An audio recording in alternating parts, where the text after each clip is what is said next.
Ladies and gentlemen, welcome to the EPF YouTube channel for the 6th day of the 2025 European Sub-Junior and Junior Classic Powerlifting Championships.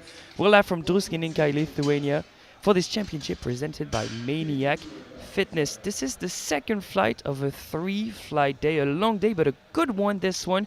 Two weight classes, the 52s and the 74s. My name is still Alexandre Dodin, aka RDE Coach, but today I'm here joined at the commentary booth by greatness. Mr. World Champion in 2023. Open World Champion in the 74s as a junior. Sheffield participant. Referee, coach, and athlete Mr. Kelly Johansson. How are we feeling, man? Feeling great. Great to be here. Looking forward to doing my, how do you say, debut as a commentator. Exactly. So we'll see how it goes, but hopefully I won't be doing too bad. I mean, you know the ins and outs of the sport. You've been in and out of prep. You've been on the platform. You've been coaching. Even this championship, you had to free yourself for this session, so we are very glad to have you on. Pleasure to be here. Just a quick look at the openers for the 52s. It looked like a stacked class. We have two favorites, both French, just neck and neck, 2.5 shy of each other. Openers ranging from 105 to 150, a 45 kg range of openers in the 52s. That is pretty insane, actually. That is a very impressive squat that we see here on the openers. But it's all about making that first attempt, so let's see how they do. Exactly. First one out is Ioanna Kompati from Greece, opening with 105.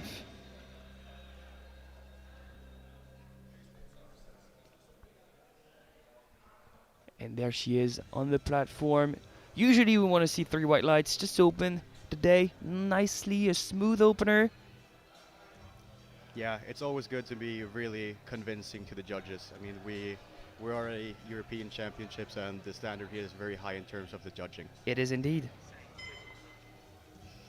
Ready, that first squat is just an introduction of yourself. Here I am. Hello, referees. This is how I squat.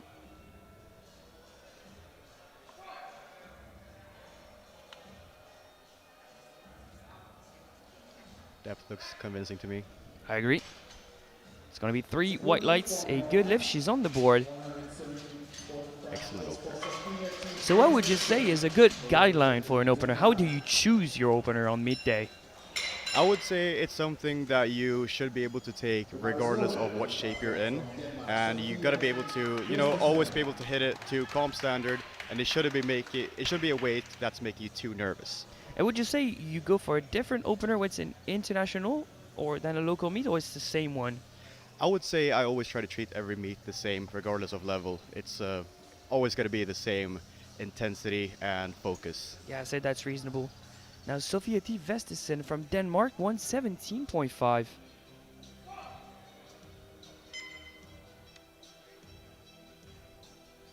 Super smooth. Yeah, great speed, great depth, 3 white lights. Very good opener. Yeah, not much more you can ask out of an opener. And usually we're going to utilize those replays to try and analyze technique, but everything was on point there. I definitely say so. Next attempt is already loaded for Lisa Heisler, Germany, 125. I'd say that's the first milestone for the 52s, 2 red plates in competition.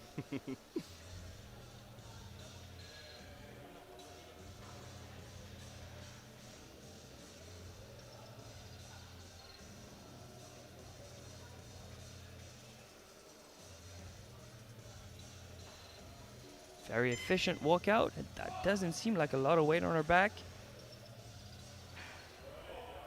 Yeah, again, great depth, very solid control down, listen to commands, 3 white lights. Can't ask much more of an opener.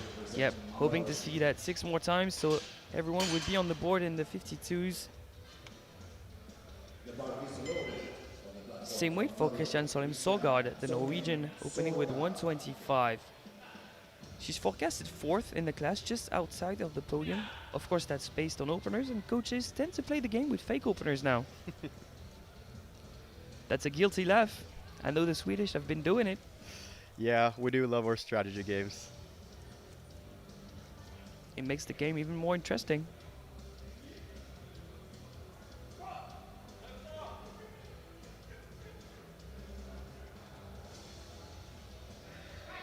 Solid opener.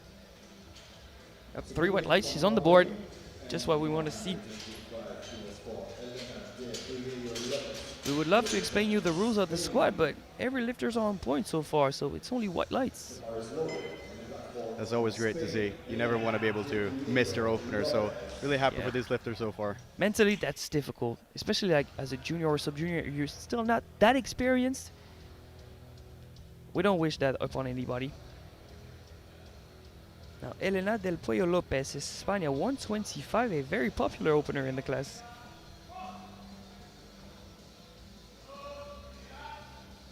And she seems to be making it just as easy and as deep as all the other ones. Just what we want to see, 3 white lights. She also managed to receive the squat command very quickly. What are you looking for? You need a very efficient workout, then you need to be very extended. Do you cure yourself something for the workout or just repeat that same training routine? Yeah, I guess just being able to train to standard and really like practicing that starting position in training as well, like extending your knees, being upright in your torso, and really making sure that you show to the center referee that you're ready to squat. Now on to Mathilde Petit from France.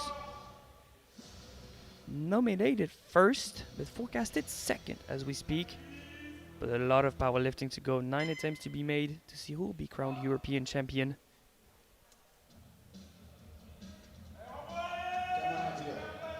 Great control, but maybe slightly slower than the previous ones. Yeah, I'd say it moved smooth, but maybe not as fast. But we'll see how the second attempt moves. Some lifters just do seem to be overall slower lifters, so maybe she just moves this. It's gonna move the second weight the same speed. We'll just have to find out. Yeah, it's only her second international. She was at Euros last year, but still maybe a bit nervous. It happens. Exactly. 3 more openers to go. 140 for Victoria Fire, Poland.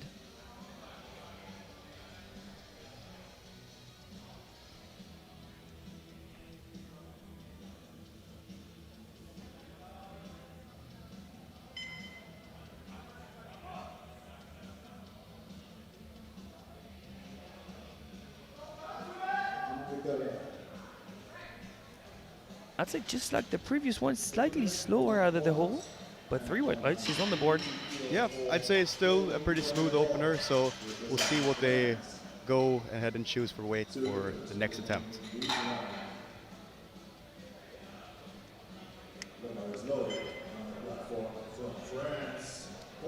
Bars loaded for the French, Pauline Varno, 150. She's forecasted first after being nominated second.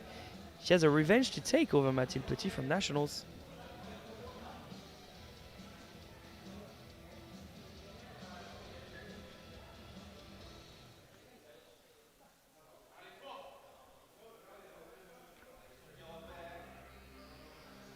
Solid on rack.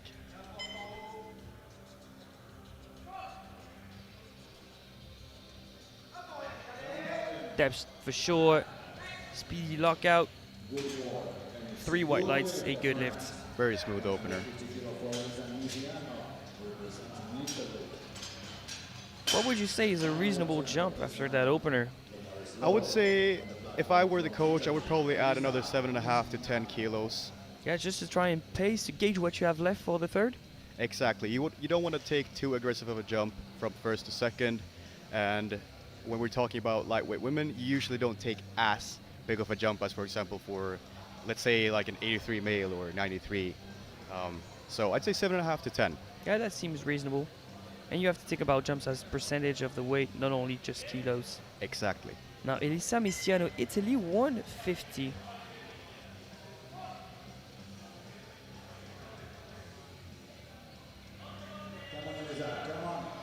Wow, that is unexpected for an opener. Yeah, I don't know if it was a balance thing. It just seemed to be a bit too heavy, but we'll see how she does for the second attempt. Okay, how does that replay look to you? Do you see anything wrong technically speaking, or is it just a strength issue? Maybe a tad heavy on the front foot, I'd say, but it also did look kind of heavy. So we'll see what they do for the next attempt. Hopefully she can make that technical adjustment and make that weight move as an opener. Yeah, she weighed in at 51.3, so I'm not expecting that to be an issue related to a cut or anything. That is a surprise. Yeah, I mean, you never know. Some people tend to overdo the cut. I'm not saying that she did, but sometimes cuts can be a bit too rough. So maybe that's why, or maybe it's just nerves. Possibly, we'll see how she does in the second round. Second round starting with Ioana Compari from Greece. 110, a jump of 5.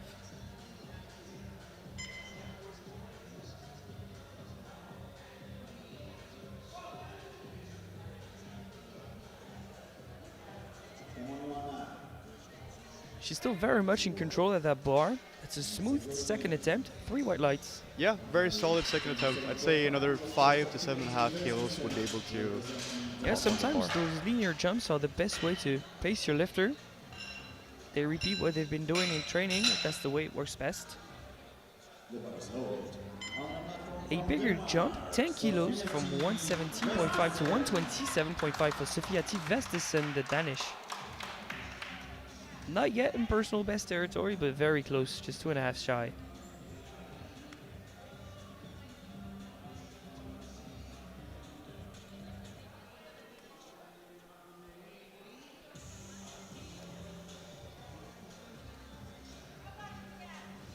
Very efficient walkout, 3 steps, quick adjustment, and she's in position.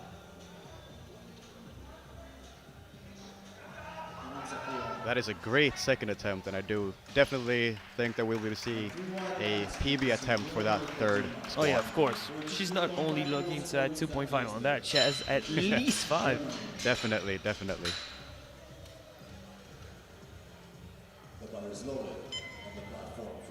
And bars loaded at 132.5 for Lisa Heisler, Germany, jump of 7.5, a popular one in the class.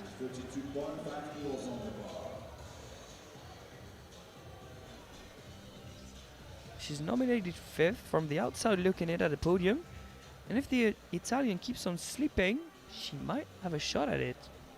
This is what's so interesting with bigger competitions as well. You never know what's going to happen. You never know how lifters deal with this pressure that bigger competitions have. And with such a stacked class, one jump is 4 position at the moment. Great second attempt. I think we'd see another 5 to 7.5 kilos based on what they jumped from the first to second, and just based on the speed there. Yeah, exactly. When you're trying to gauge what you load for a third, you're not only looking at speed, you're also looking at the technique overall and how they do in training, because it's not going to be any different. It's the squat. You've been squatting all year long. Do not expect some magic to happen on the platform too. Exactly. Also from 125 to 135 for Christian Solim Sorgaard, the Norwegian.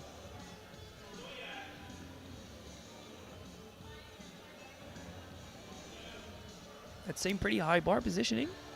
Yeah, I'd say so.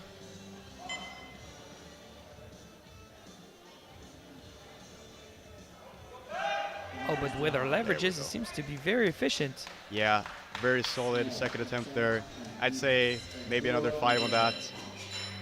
And I say, your comp squat should be the squat you're strongest in. If it's a tempo one or a high bar one, it should be your comp squat.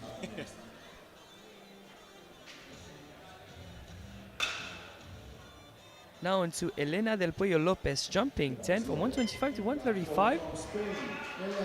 That's a big jump. This one's for a 5 kg personal best, but her opener was very convincing.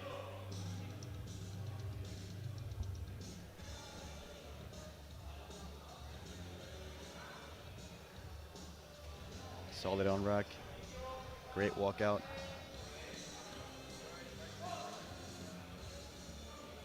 Slight pre-hinge at the top, and it works for her. Incredibly speedy. Almost as easy as the opener. I would agree. I think we can see probably a similar jump, maybe 7.5 to 10 kilos there. And you know what? That's why sometimes you open a bit light, just to create some momentum, some confidence. 10 kilo jump, still running smooth. She has maybe another 7.5, 10, yeah? Yeah, exactly. And of course you never want to open too light, but you also don't want to make the mistake of opening too close to your 1 rep max and then just maybe messing up your confidence for the day. So great start for her. Now into Mathilde Petit from France, jumping 5 from 140 to 145. That's provisional, squat silver in the class.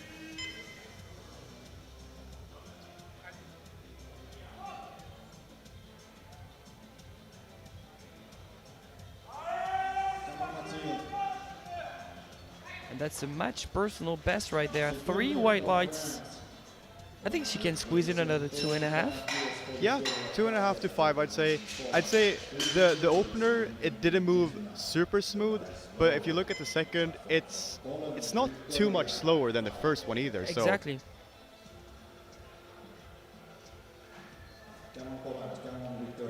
Now Victoria Fajar, Poland, 147.5 to try and grab back that silver medal in the squat. But a huge PB is required, 7.5. And it's only a second attempt too. I want to see the squat program. What happened in training for Victoria?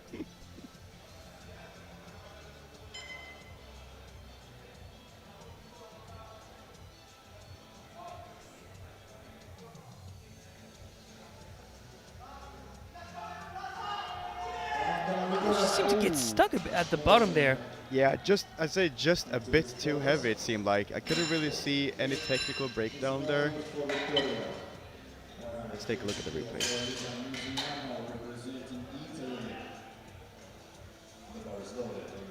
Maybe just a tad heavy on the front foot, but other than that, maybe just a bit too heavy.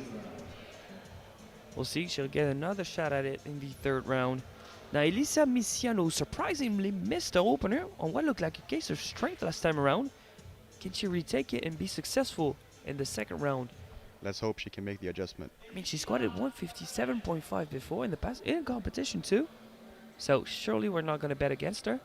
We'd want her on the board for the 52 showdown.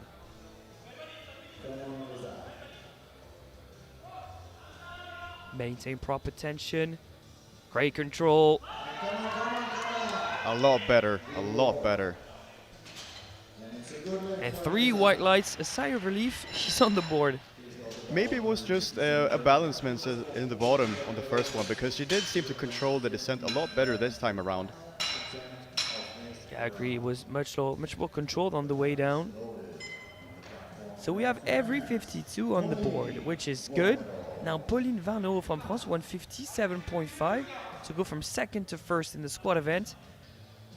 And I'd say that's maybe guaranteed gold. Only Misiano can overtake her. Yep, that's guaranteed squat gold if she manages that attempt.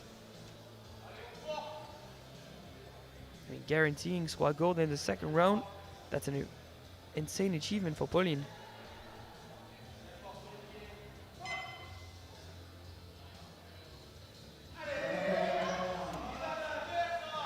She left no room for doubt in terms of depth. 3 white lights and squat gold already for Pauline. And a 5 kilo PR, it seems like. Yup.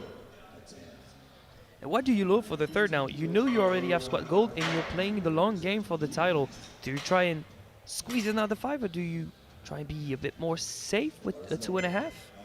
I'd say you don't want to be pushing it too much, because you want to save some room for the deadlift as well, which is going to be crucial for that fight for that top positioning in the end. Yeah, she's gonna need that deadlift.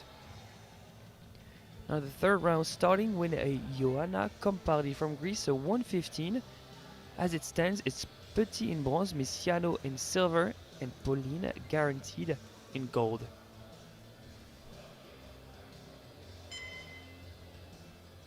And just like you said, she's going for another 5 linear jumps for Joanna.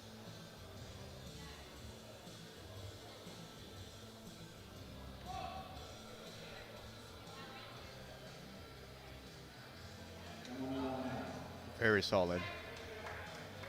Yeah, I think that was the number not to be RPE 10. However, the first red card's coming in. 2-1, no lift, double reds. What is that for? Most likely it's due to depth. She does seem to have pretty long femurs, and what can seem deep, as we saw from the head referee, it maybe looks deep from the front, but from the sides isn't quite there. Still discussions happening at the jury table. They'll need to be unanimous if they want to overturn the lift to a good lift. In the meantime, we focus on Sofia T. Vestesen from Denmark, going for 132.5, a personal best of 2.5.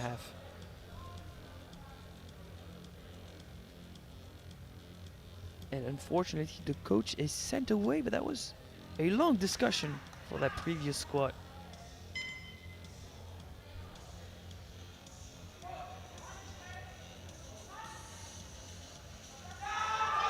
Pushes up. Wow. Shouldn't be any problem with depth there. Great third attempt. So that's 3 for 3 for the Danish in the squat event. Going 3 for 3, new personal best. Great squat event. Now Lisa Heisler, Germany, 137.5.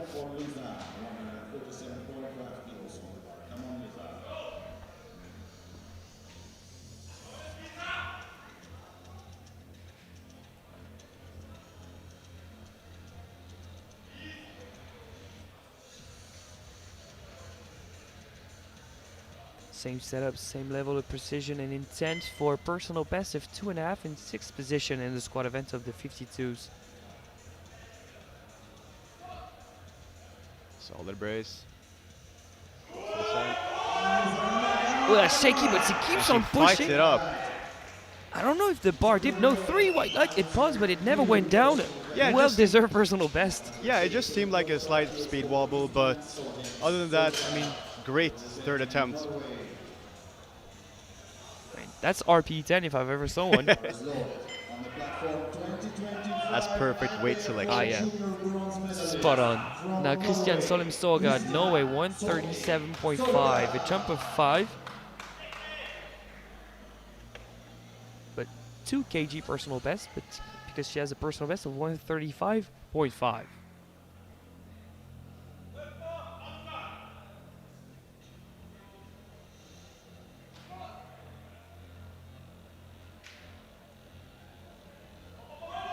Drives up. And 3 white lights, a good lift. These 52s are on point. Yeah, really. Most people seem to be making excellent attempt selections here in the third round. And even Campari that got 2 reds, it was not far from depth. It was the right number. Everyone's on point. Hoping for the same outcome for Elena Del Pollo Lopez, 142.5. She's jumping 7.5 for that same amount of a personal best. Is it a risky move or a great game plan from Spain? She drives it up. That was the number once again. 3 white lights. Incredible weight selection here from Team Spain. Yeah, we're witnessing a great squat session, Callie. Indeed.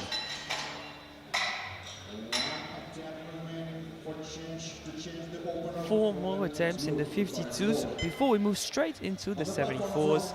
Next up, Wiktoria Fire from Poland, retaking 147.5 that she missed in the second round. This is to go from 6th to provisional bronze medal position in the squat event. Yeah, let's hope she can make this adjustment to make it move well.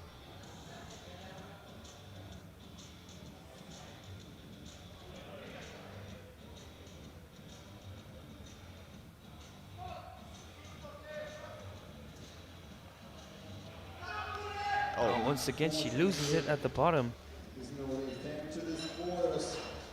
She doesn't seem to know what could have went wrong, but she's only 1 for 3 at the end of the squat event.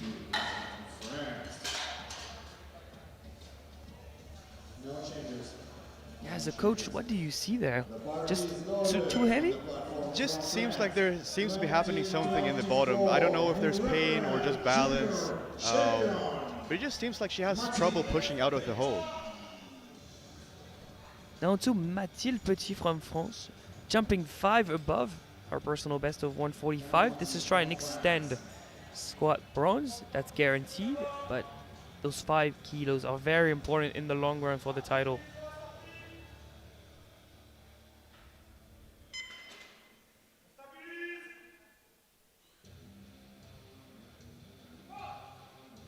Bit shaky at lockout while presenting the bar, but grind it out, Mathilde. Allez! Pushes up. Wow, once again the right number. Got that classic French grind. Love to see it. Yeah, 3 white lights as well. Perfect. And maybe she's just one of those lifters who just are big grinders. We saw it from the first attempt that maybe not the speediest, but every attempt seemed very smooth and controlled. And great way to maintain the bar positioning too. Definitely. Wow. Now Elisa Misiano from Italy, she's had a difficult squat event. She started missing 150, collected it in the second round. She's now jumping only 2.5.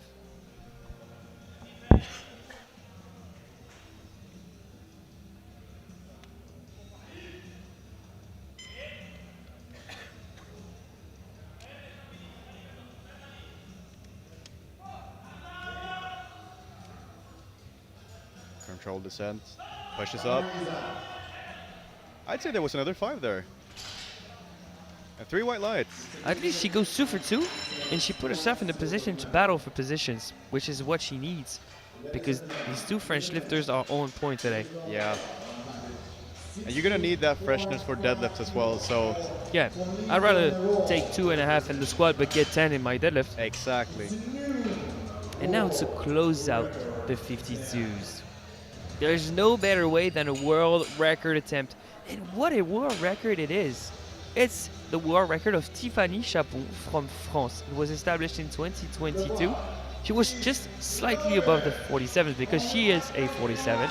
But now it is the time to add on to that for a real 52 to have the record. 160.5 for Pauline Varnereau. So the record will go from France to France. We love to see that. And this is not only a world record attempt, but it's also very important to have that chip for that last deadlift. A huge strategical advantage for Pauline Varnereau. Drives up. Oh, I thought she had that. Just a bit too much on the day, it seemed like. They're gonna be neck and neck. We have great storylines being built up between Varnereau and Petit in the battle of 52s.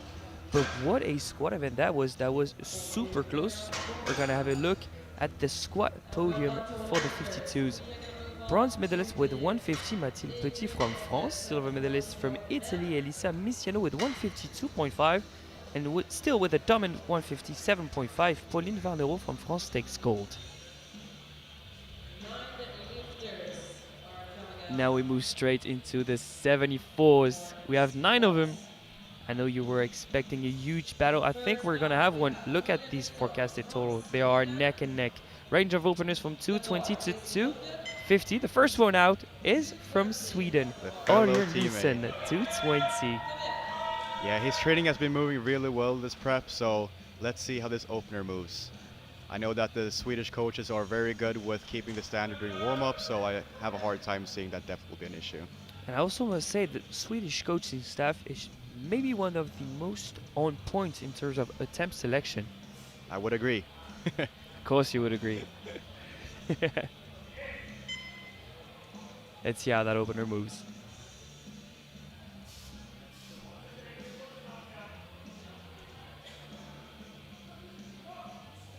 Big brace. Drives it up. And that moves like an opener should be moving. Oh yeah, 3 white lights. That's a warm-up on the platform. An undeniable depth, I'd say. Yep. But one thing to note too is that there are no extra points for depth. And if you're going to stick your opener, hopefully that is your technique and you don't go any higher up in the second round, because the judges are going to see the difference and maybe they're going to think that's not depth, even though it is. Exactly. There's a balance between, you know, being undeniable and really proving to the judges that you can squat deep, but not overdoing it so you squat a bit too high for the second attempt, just like you said. I think consistency is the name of the game in a squat event. Yes. Now Daniel Adam Hubert from Hungary, 225. 4 red plates on each side for his opener. Super deep once again. Very speedy as well. 3 white lights.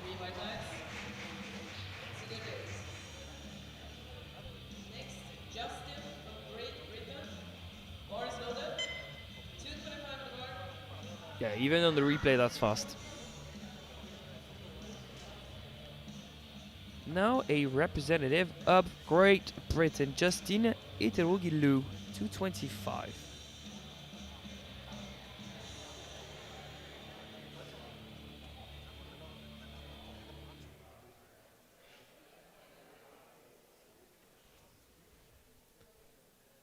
First international for Ituregilu. Let's see how that opener moves.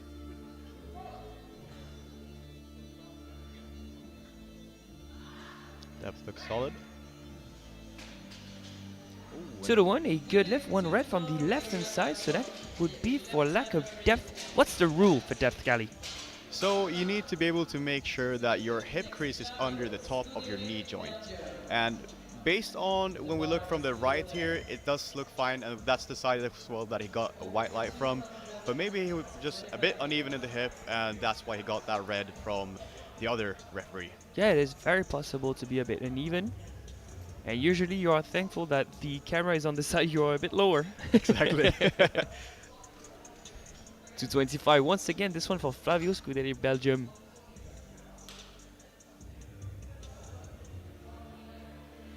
That's not his first international. I saw him train, he's a madman. He goes crazy.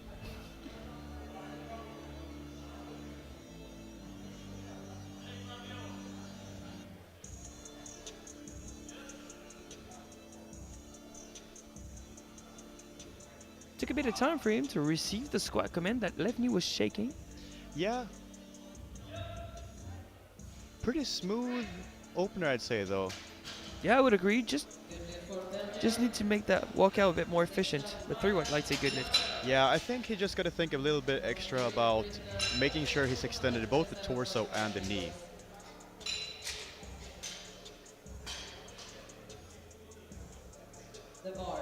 Now 227.5. Another GB representative, Ryan Jonel.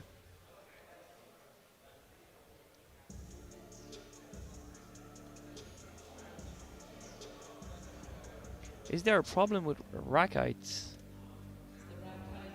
He's walking back at the platform. Maybe they're gonna have to reset it. In that case, one thing to know is if it's the lifter that was wrong while putting in his attempt, is that the clock will not be reset, but if it's the spotter's mistake, the clock is to be reset. Apparently it was a spotter's mistake, so the clock has been reset, and he has a whole minute to receive the squat command. One of the jury members, though, went up to the table. He wants to make sure that was a spotter's mistake. You don't get a free pass here. It's the Europeans, come on.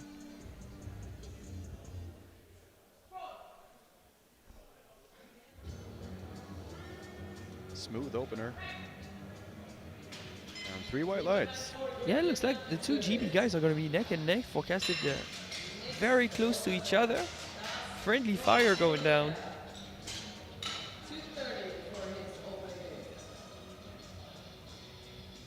Now into an exciting lifter to watch, Stash Orasim from Slovenia, 230. Look at him walking at all smiles to the platform. That's energy right there. Yeah, it's always good to not be overly nervous for your opener. It's good to like try and be present and just enjoy the moment as well.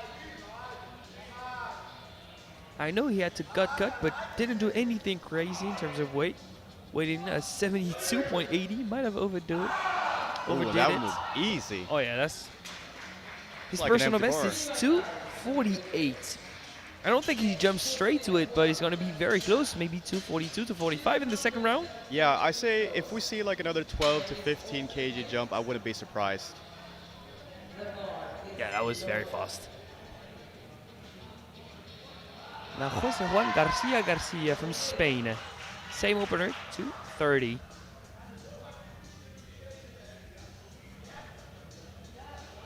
He's forecasted 5th, but he's very close to a podium finish.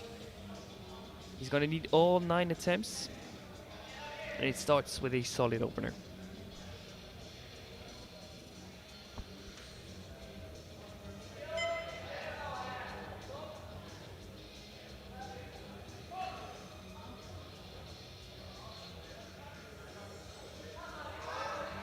Smooth opener. Ooh, 2 reds. Is that a surprise to you?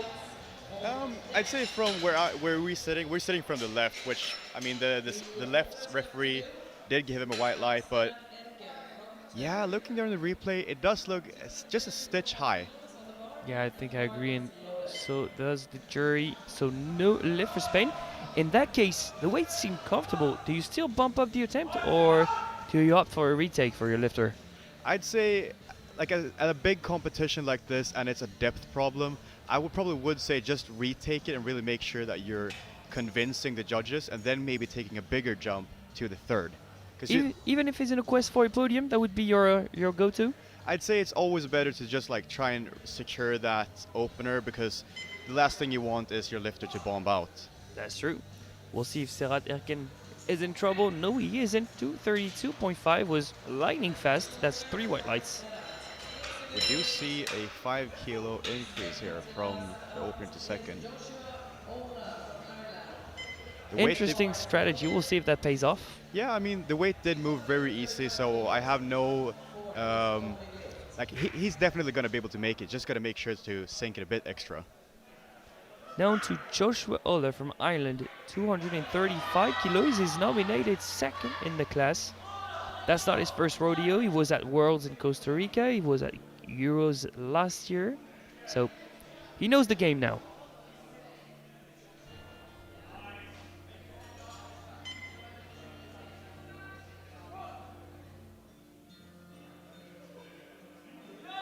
Depth for sure. Very speedy as well. And 3 white lights. We love a smooth opener. And we have one final opener, Matthew Mifsud from Malta. 250 kilos. I mean, that's 10 kgs above his nominated squat. Can he be maybe a bit of an outsider in the class? Because on forecasted total is third. Yeah, he does definitely seem to have made significant progress during training, but we'll see how this opener moves.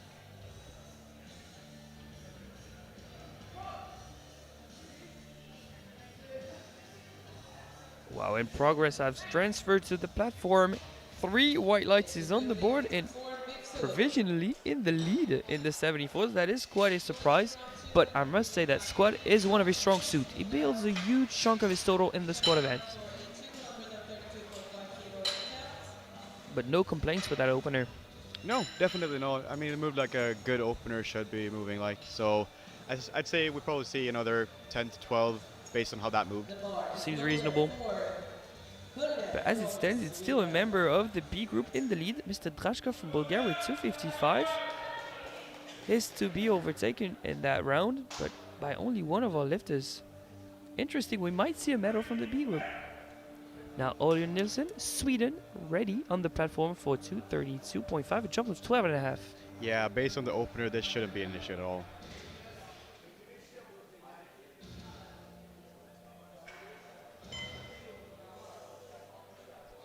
Strong on rack. Solid walkout.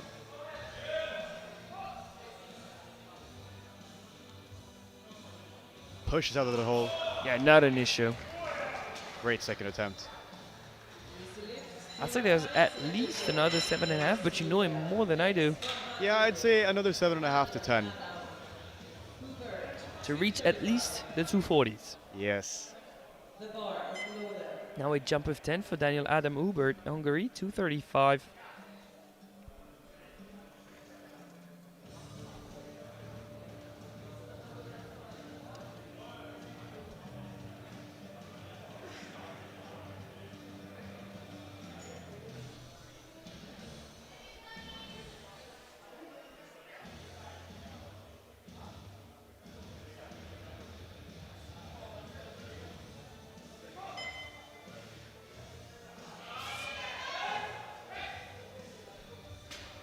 Smooth once again, 3 white lights.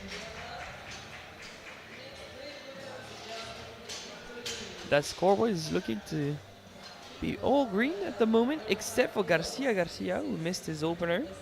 Otherwise, everyone seems to be on point. And we had most of the attempts made in the B group too. Now Justin Ituregulu from Great Britain, jumping 10, that's 235.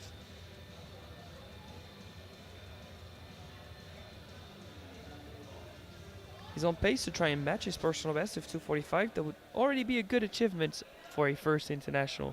Exactly. I mean, repeating what you did at home on one of the biggest platforms, that's already great. From afar, it does look optimized. How about the lights for this one? Yep. Ah, Lack of depth, and all three refs are unanimous, so the jury cannot intervene. yeah, I'd probably say we're gonna see just a reattempt of that second weight. Yeah, I guess that makes sense because it is clear to see it's not egregiously high, but it is high on the replay. Yeah, and based on the speed, he should be able to just sit down a bit extra and still be able to move it up successfully. Now Jose Juan Garcia from Spain has opted for a slight jump, 5 from 230 to 235. He was not very far of depth. We'll see. Was that the right move from the Spanish coaching staff? We'll see. I know Diego, the junior head coach for Spain, has a lot of trust in his lifters.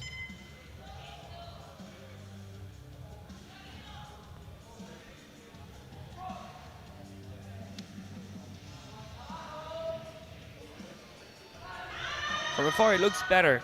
Definitely seems deeper. And 3 white lights. Definitely seemed like the right choice. Yeah, he managed to make it convincing. Chief referee's not happy with him walking out front, though. Watch out. Gonna get yourself in trouble when you manage a good squad. Don't want to do that. Now Ryan Yalden from Great Britain, 237.5. That's a jump of 10. See, jumping 10, it gets you from 12th to 4th in that class. Yeah, it just goes to show how incredibly stacked these 74s are. You would know about stacked 74s. Yeah, a little bit.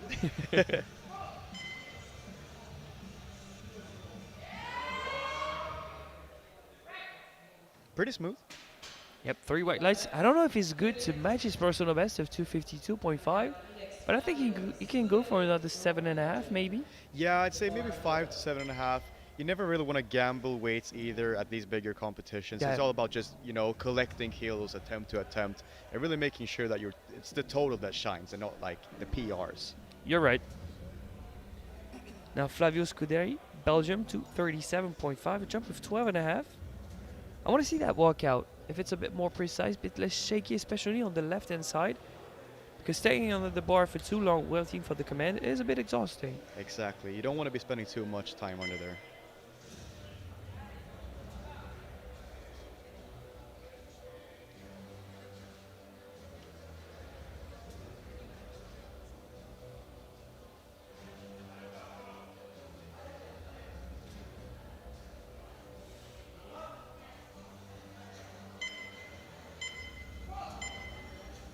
He almost timed out there. Drives it up. Strength, not an issue, that's for sure. And 3 white lights. He definitely did seem to get the start command a bit quicker this time, but I could see as well that his knees was a bit more extended as well, so great adjustment there. So what do you think he'll be able to load up for his third? Based on how that moved, maybe another 5, I'd say. Now Serhat Erken, Turkey, 245, a jump of 12.5. That's 5 kgs above his nominated squat.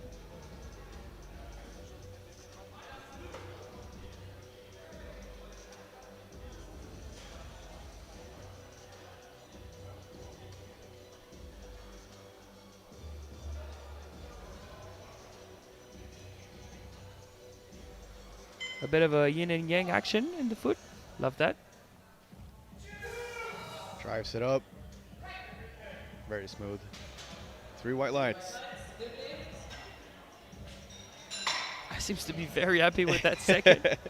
I mean, I would be too. That's a personal best, and with lots of wiggle room for a third. I definitely see that we're gonna. I see that he's probably gonna extend that personal best as well. Oh yeah, for sure. Now to Stasolasen from Slovenia to go from 12th to provisional third position in the squad event, a jump of 17.5. Yeah, that's a We were big expecting jump. 12 or 15. He's going for 17. Who knows? Maybe he's just used to those bigger jumps in training. He's a squat machine too. We'll see. We'll see. But if that's his second, it must be a reasonable choice. Drives it up. Somewhat slower, that's to be expected for a second, but 3 white lights, very close to his personal best. Maybe another 5 with a bit more technique. Yeah, maybe 5 to 7.5, I'd say. Because too much explosiveness out of the hole can throw you out of position. Exactly, exactly. Now Joshua here with a 12.5 kilo jump from his opener. Yep, that's the same weight as Stash, but he's heavier on body weight, so that's 4th position in the squat event.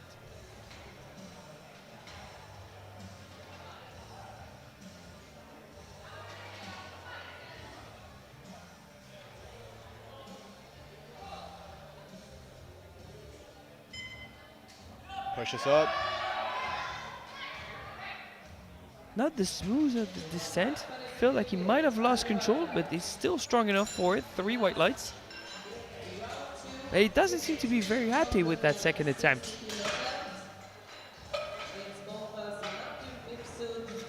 Looks like his hip kicked back. Yeah, the thing is, when you use heels when you squat, it's very easy to lose balance in that bottom position, especially when you go down a bit quicker. So maybe that's what he's experienced. So maybe just a bit more control down, and he's gonna make it move a little better, maybe. Hopefully. Hopefully. Final squat of the second round. This time it's to go for gold to surpass members of the B group. Matthew Mifsud from Malta. 260. That is not a bad squat for a 74. Oh, that's not a bad squat at all. He was nominated with 240 kilos. That's 20 kilos above that. Let's see how this moves. Pushes up. Still very smooth. The sticking point starts to appear, but that doesn't look like top pen still. No, and if you look at the first attempt as well, he had the same type of sticking point. So I'd say like maybe he's got another 7.5. I don't know about 7.5 because you're only as strong as your weakest link. I would say 5. 5? Yeah. Place your bets, ladies and gentlemen. Now, as it stands, the squat podium before the third round, Stash Razin from Slovenia with 247.5 is a provisional bronze. With 255, Draško from the B group holds on to a squat medal, and Mifsud from Malta leads with 260. First one out is Luke Justin Ituregi from Great Britain, 237.5. He missed last time around on depth. Has decided to add another 2.5. He's good for it in terms of strength. Maybe that helps him sink the squat a bit more. Yeah, and most important of all, trying to keep that positioning as well in the long term for this, for positioning at the end of this competition. Super important.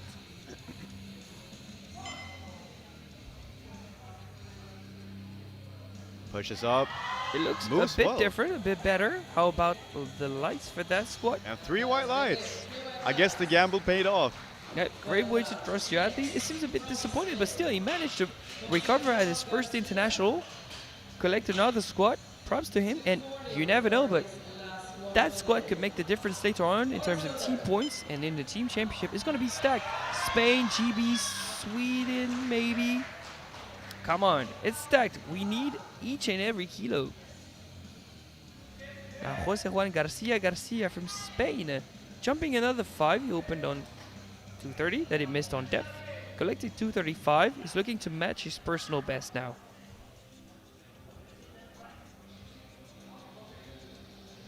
Still very new to the sport, only 2 years of competitive experience and 20 years old. That's 3 more years to develop as a junior lifter.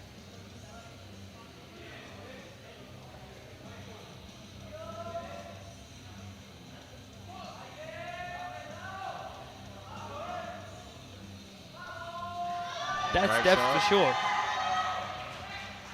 Not a doubt from my side. 3 white lights. Great way to react. Struggle with an opener. Now you know what the referees want. You adapt, and he did that twice. Props to him. Yeah, and you got to remember at these competitions as well that you can't go too safe either, because you are at a European Championship. You're here to fight for medals or, national records. So you got to be able to, gamble a little bit within reason. Now Ryan Yonner from Great Britain, just like you predicted, is going for another 5 from 237.5 to 242.5. Seems like you know a bit of powerlifting. A little bit. How come?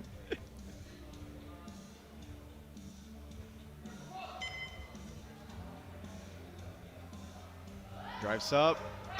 Just a stitch too heavy. I mean, realistically, there were nowhere else to go. Maybe another 2.5, but it was worth the risk. Yeah, I'd definitely say so. Now, one final squat for the 74 out of Team Sweden. Oliver Nilsson, 242.5. That's a big jump. Looking to add 10 on his personal best.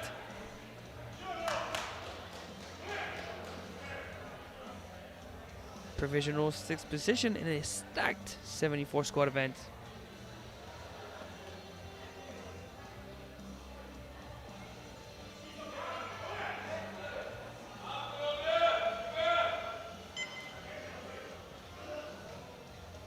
Looking amped up for this last attempt.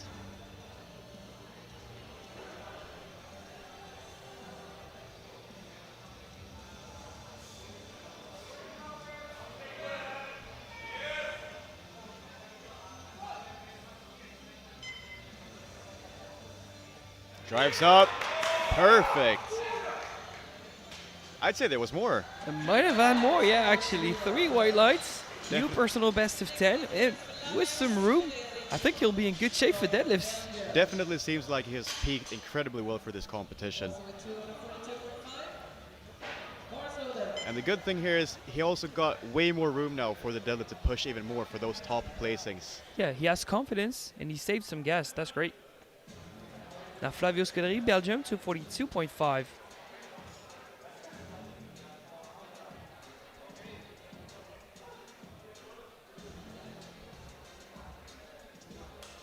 Wants to try and retake 6th position in the squad event.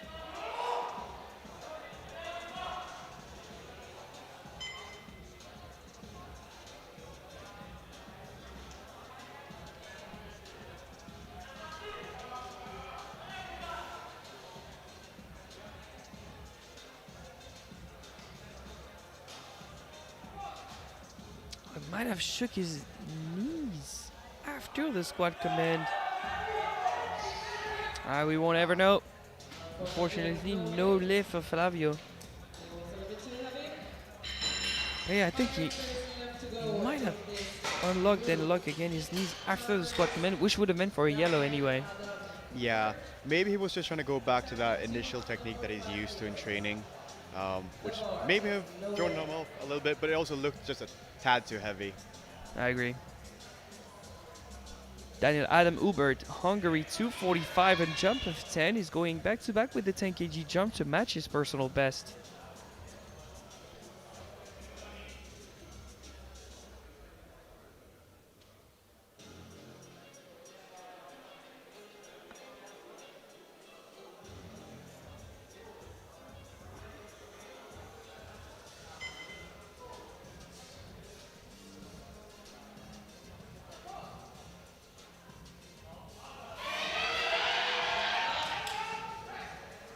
Wow. Seems like a solid third attempt and 3 white lights. Yep, that was the number. Great attempt selection, going back to back with the 10 kgs.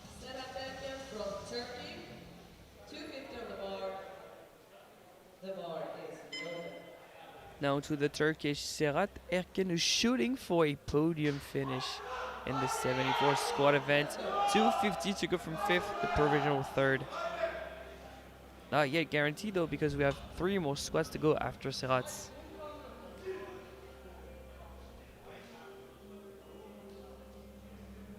But those 5 kg jumps seems within reach. That 245 was very convincing.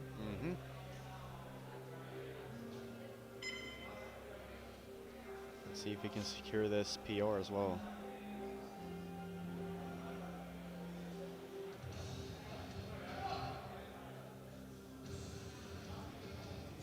Pushes up. That's good enough. 3 white lights. Perfect. 5 kilo PR and provisional bronze. And a nice step too. Oh, we heard it from here. Okay, nice. But that bronze medal is only provisional because Tash Orazim is going for it with 252.5 and being lighter on body weight. That squat will guarantee him a medal.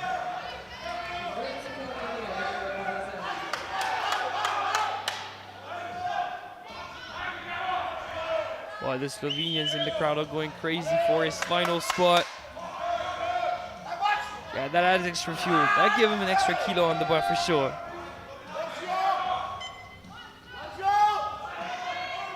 Pushes. Just a tad too much. I have a take. You'll see what you think about it. Maybe he went too heavy with the second, and if he went a bit more conservative, maybe 242, he would have been good for this one because he would have saved some gas. Yeah, perhaps that 17 kilo jump was just a bit too much. Now also shooting for a medal finish. That same 252.5.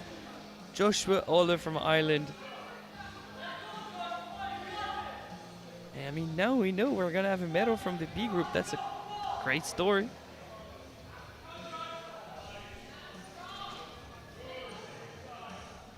Clip the rack on his way out. Shaky walk out. Not the best way to build confidence before a lift.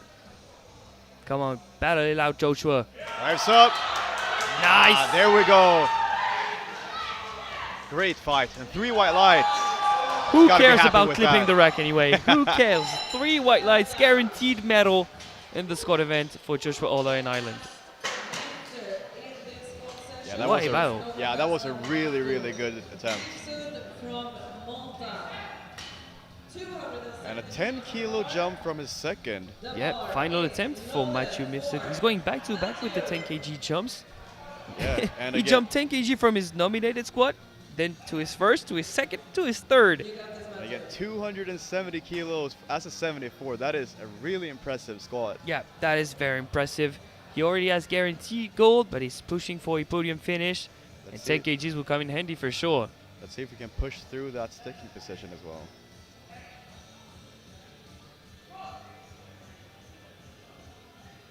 He drives up. The same sticking point as before, but 10 kgs a bit too much this time. You said 7.5, I said 5. Could have been the call. Yeah, I mean, it's hard to tell from that, but maybe a 5. Maybe, but it's easy to say in hindsight too. Exactly. Maybe he felt strong on the day. He still walks away with squad goal with 262, followed by Kalin Drashko from Bulgaria from the B group with 255. He collects squad silver, and a surprise maybe with Joshua Ola from Ireland with a strong grind in the third round with 252.5 collects squad bronze. We'll be back in about 9 minutes for bench press of the 52s. See you then.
Just like that, we are back in action. The wait is over. It is time for bench press for both the 52s and the 74s. Quick look at what happened in the squat.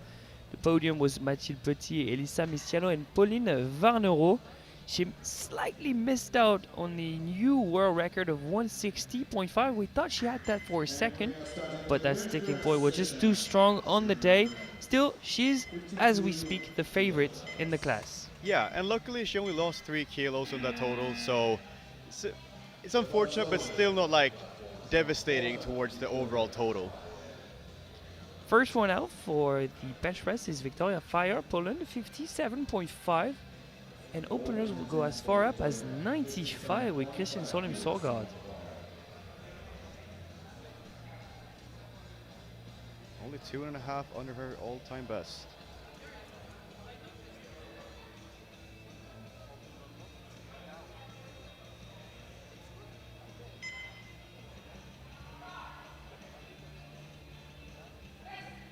Drives it up. Yeah. 3 white lights, a good lift. Would you say the bench press is the most technical lift out of the 3? I'd say it really depends on which lifter we're talking about, but generally speaking, I'd say, yeah, it's probably bench and then deadlift and then lastly squat. I mean, you need good technique on all lifts, but I'd say that's how I would rank it. Okay, interesting. You would put deadlift as more technical than squat. Again, it really depends on like if you're a sumo puller, conventional puller, how technically you're on squat as well. It really depends on lifter to lifter. But I'd say generally speaking, that's sort of how it is. Now to Joanna Campari, Greece, 67.5. I'd say bench is difficult because you don't dictate the rhythm of the movement. Even for the press, you need to wait for something from someone else. Exactly. You need to also hit that new elbow depth rule as well, which also adds another technical aspect of the movement. She received the first command, the start. Here's the press after stabilizing the bar and the rack when she's extended. Yep. And 3 wide.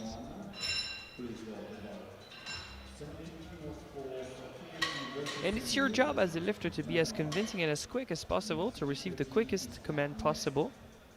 She did just that. It was very stabilized. She was in control. Now Sofia T. Vestisen, Denmark, 70 kilos. She went 3 for 3 in the squat event. Squatted 132.5. And this is only 5 kilos under her all-time best, so we'll see if she'll make a run for that today.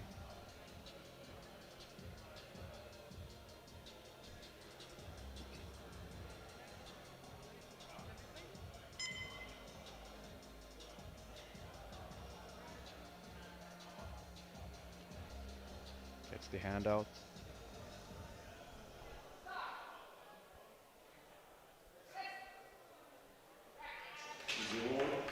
Great speed off the chest there and 3 white lights.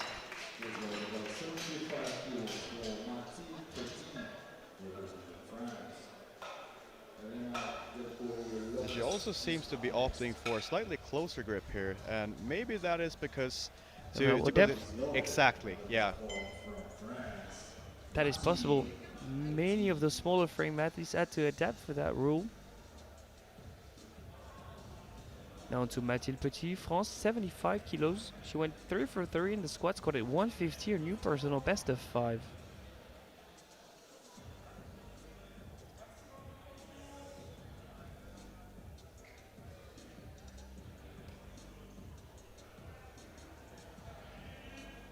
Gets the hand out.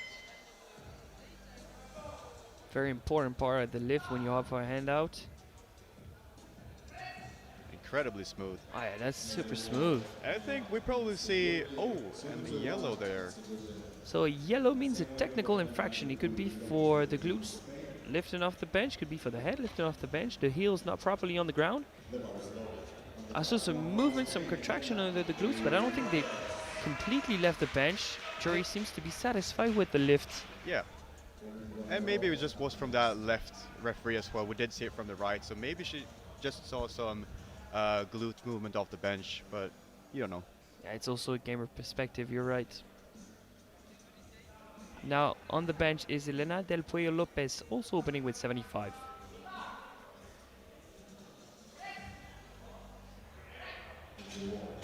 moved really smoothly, and this was also her matched PR, so we're definitely going to see a PR attempt for that second attempt.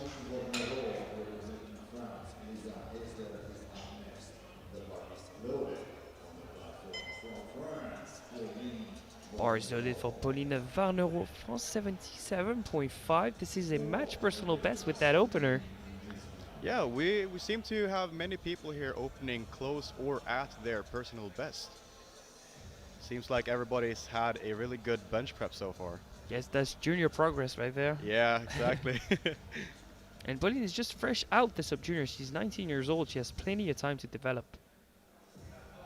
Let's see how this moves. I think she lost it there at the bottom. One thing I saw multiple times during this championship is lifters having struggles with their opener because they're switching from one pad to another. It's some smoother pad in the warm-up room. This one is a bit stiff. It makes for a different setup.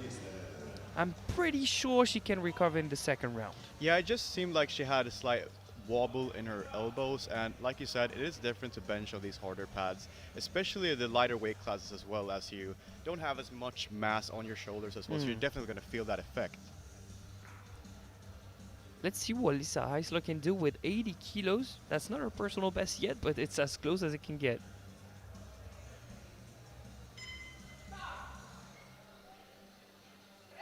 Solid press. Wow. Okay. It was quicker on the way up than on the way down. Yep. Yeah, she's definitely in PR territory for today. Oh, yeah. I would be comfortable jumping 5, even though it's a lighter weight class. Yeah, I agree. I'd be comfortable with adding a 5 to that too if I was the coach. Now, Elisa Misiano, Italy, 87.5.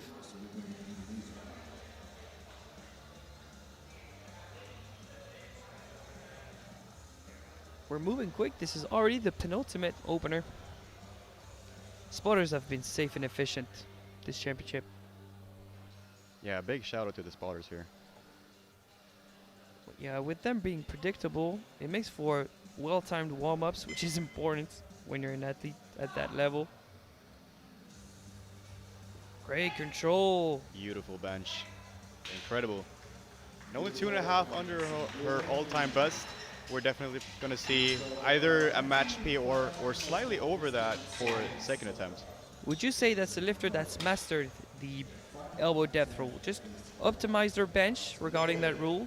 Yeah, I mean, it looks right there, so it doesn't look like it's questionable either. It's like, it's very convincing, but it's also not overly too deep, if that makes sense.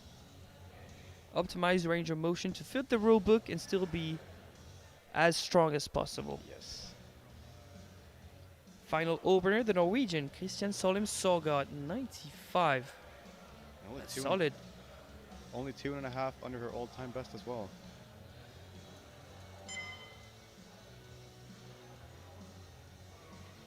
She was nominated 4th, but she's gained some ground over the Italian Elisa Misiano. Try to sit up. Beautiful. Big arch, but still 2-1, a good lift. However, a yellow from the other side, right side this time. Yeah, let's see what that may have been the cause for.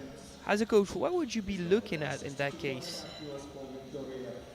It does look like her glutes are just like hovering slightly over the bench. And again, it could be because of, again, like you said before, we have softer bench pads in the warm-up room, and this is a very, very hard pad. So maybe it's just being a bit unused to that harder pad.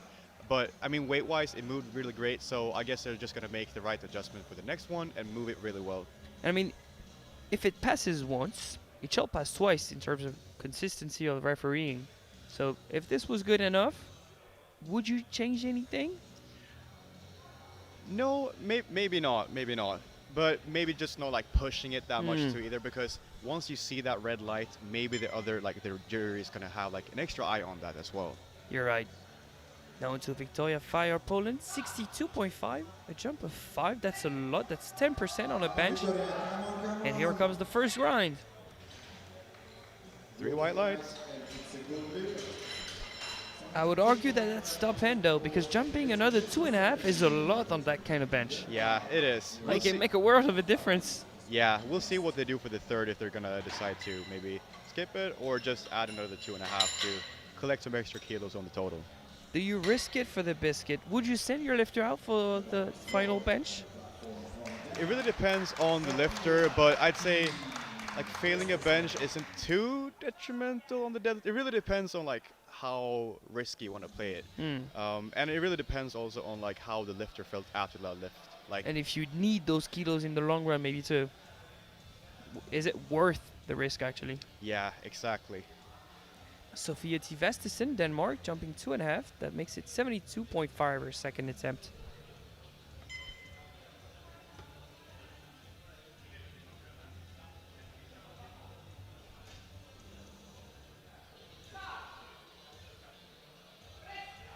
Oh, beautiful. 3 white lights, a good lift, 2 for 2 so far. I guess we're gonna see that 75 kilo bench for that third attempt. Yeah, nowhere else to go, realistically speaking. But for now, we're seeing 72.5 a second time, this time for Johanna Campari, but a bigger jump of 5.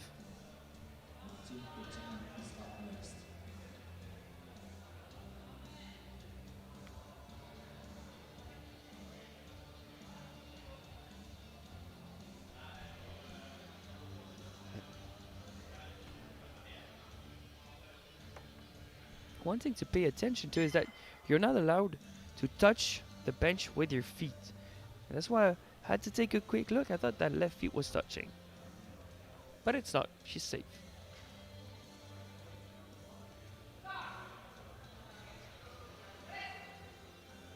Ooh, it's a difficult second attempt, but she manages the weight. How about the lights? All white. It's a good lift.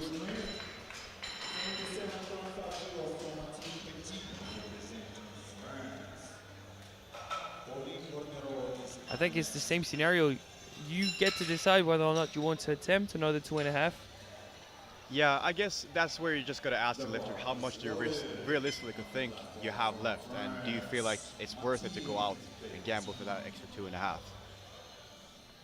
Now Mathilde Petit from France, 77.5.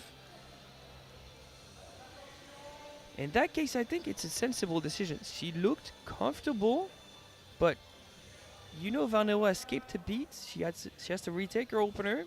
You're in the quest for the title. Just take another 2.5, collect attempts.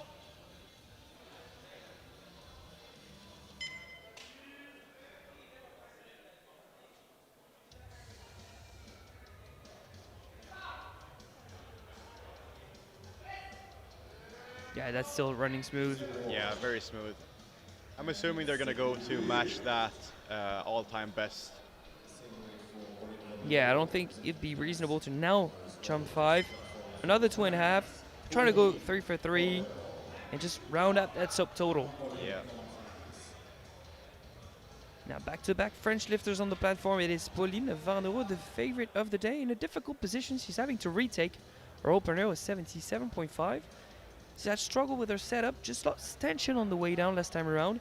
Can she find the answers to manage a bench?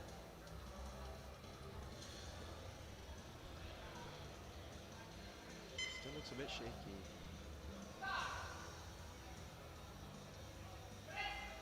That's she better. managed to make the adjustment there. Perfect. 3 white lights. Yeah, that's better. That's much better. At least she's on the board. She has something, and that was her personal best. So it's not a big shake-up to the nominations. She's still forecasted in 4th position, but now not much of a gap. They're going to be neck and neck if they manage their second attempt. Elena del Puello Lopez, España, jumping 5. That's 80 kilos. Interesting.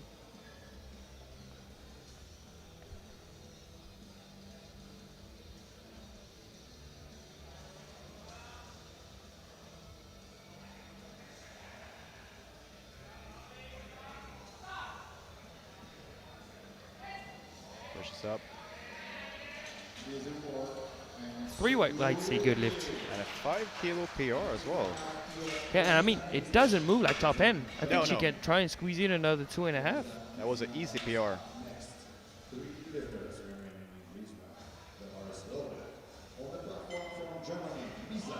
jump of 5 for Lisa Eisler, Germany.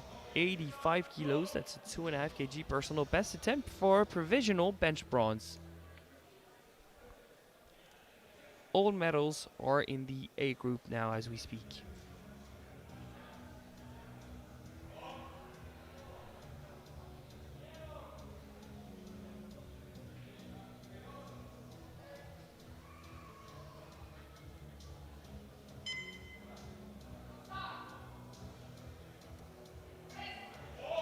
Ooh. Still very explosive off the chest. 3 white lights, a new personal best, and some room for a third. Definitely, definitely.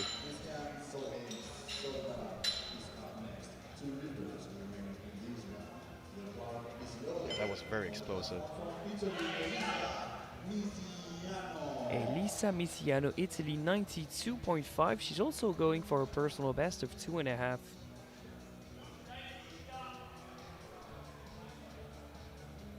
It's not even a question of who can bench the most, it's who's going to PR the most in, in that flight of 52s.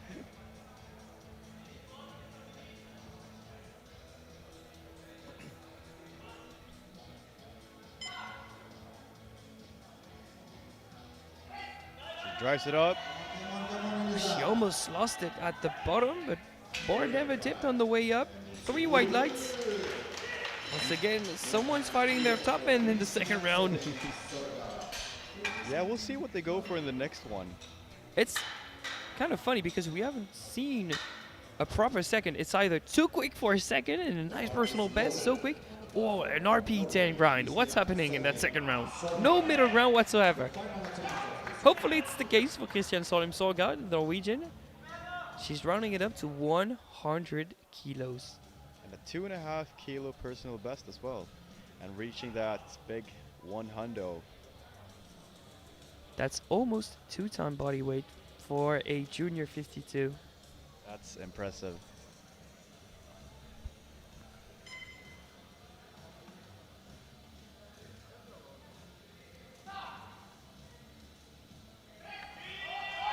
Oh, wow. Ah. Was that a technical issue or a strength issue, Callie? What does your expert eye can decrypt from the replay? Let's take a look at the replay here.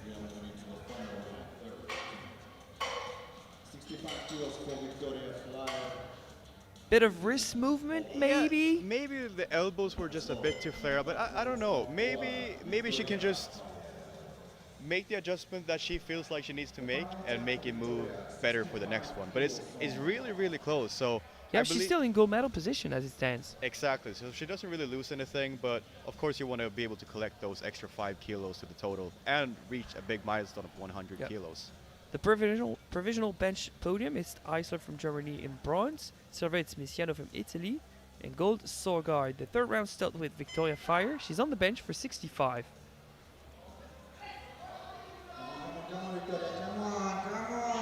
Oh, and it's right there. Judging by her 62.5 in the second round, we were expecting either that or an RP10 grind regardless. Yeah, and luckily it is only a 2.5 that you lose, which is too much in the big grand scheme of things. So it was the right thing to go for. Already on the platform is Sofia T. Vestesen from Denmark. She's going back to back with the 2.5. She went 3 for 3 in the squat, which was nice. She's on the verge of doing the same thing in the bench press and matching her personal best.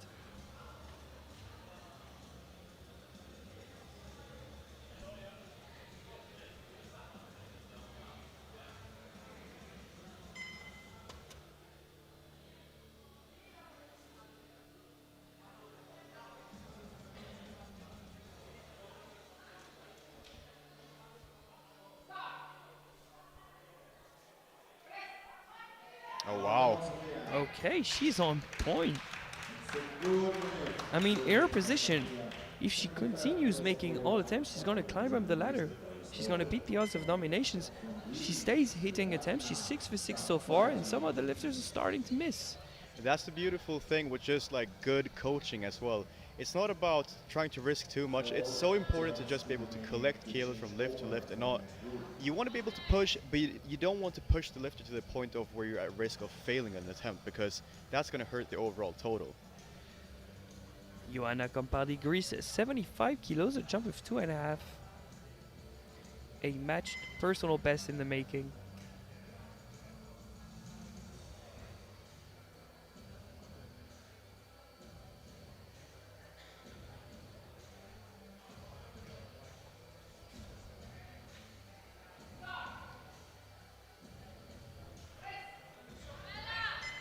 Just a bit too much on the day. Only losing a 2.5, just like you said, is not that big of a deal. It tends to happen in the bench press event.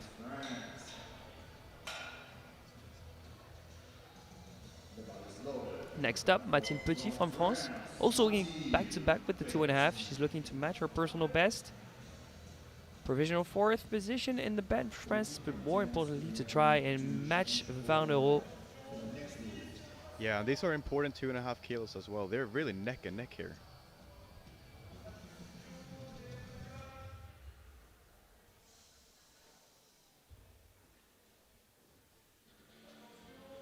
The last few cues from the French coach. Chest up, maximum tension for Mathilde Petit. She drives it. Yeah, that top end, that was the right number on the day for Mathilde. Perfect attempt selection here by Team France. 2 to 1, a good lift. 6 for 6 so far, but still we're gonna have a close look at the replay to see if she's at risk of an overall.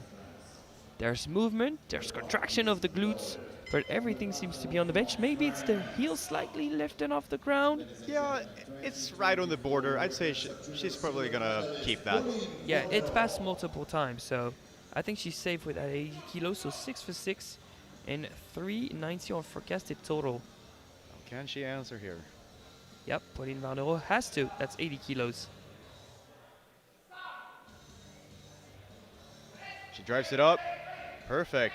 See, we've seen that happen multiple times. 3 white lights, a good lift, someone struggling with their opener, and then collecting all 2 attempts. Just one go around on the platform to adapt to the pad, make the adjustments, and try and increase the total. Yeah, and I'd say that move probably even easier than the second attempt. And these are important 2.5 kilos to collect here, so. And that's what champions do. They adapt under pressure. Exactly. Elena Del Pollo Lopez, España, 82.5, a personal best of 2.5, so she managed the weight.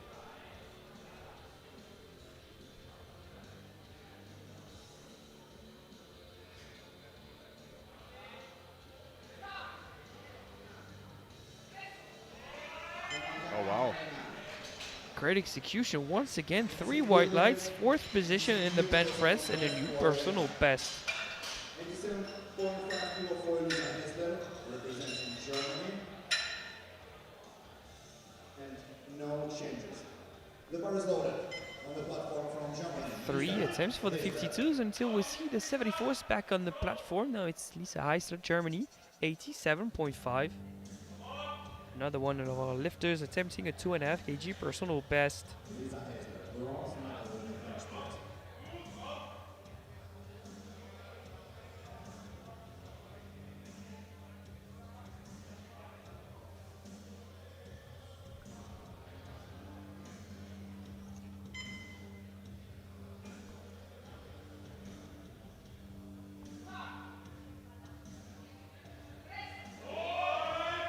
Nice. Solid third attempt there.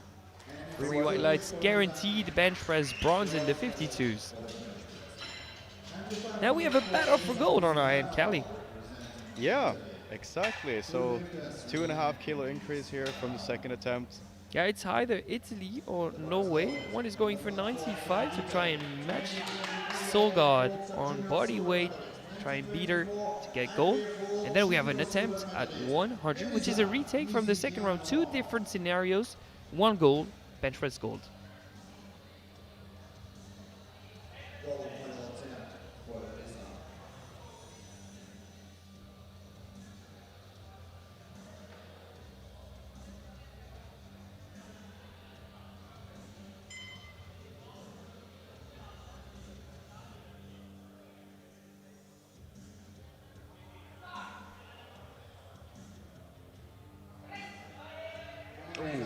I think she tried to time her press to meet the command, but she was not strong enough regardless, so no lift.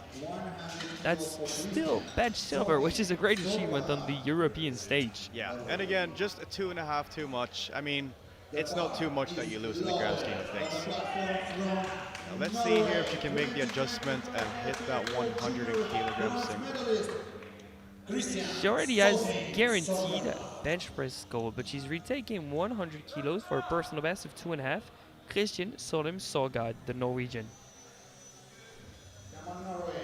Let's give a big round of applause for Christine.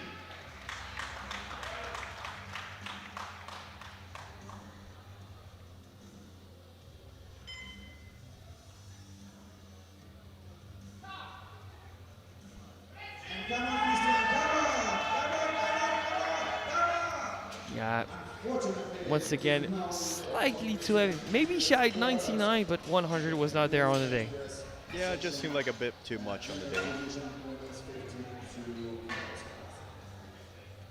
So that closes out the bench press event of the 52s. Third position bronze medalist Lisa Heisler from Germany with 87.5. With 5 more kilos, 92.5. Elisa Misiano takes bench silver for Italy. And the Norwegian Christian Solheim Sorgard with 95 takes gold. Quick look at the totals for our 74s. It's Elisa Misiano who leads the class on subtotal, but still in forecasted total, it's Pauline Varneau with a bigger deadlift that's forecasted to be first. We move straight into the 74s. We have 10 of them.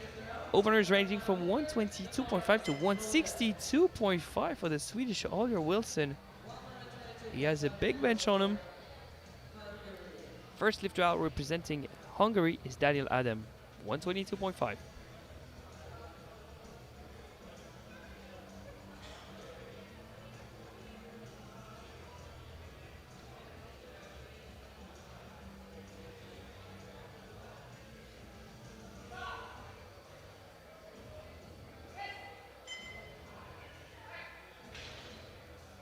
Pretty solid opener there. Yeah, not the smoothest, not the worst, just an opener on the board at 3 white lights.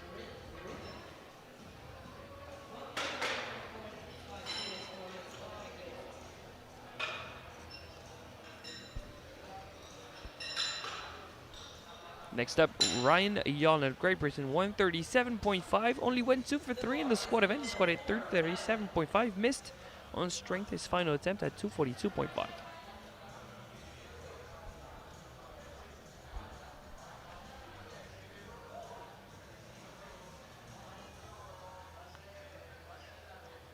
Taking a few seconds to try and explain how we would love his handoff to beat. For some benchers, these handoffs are so important.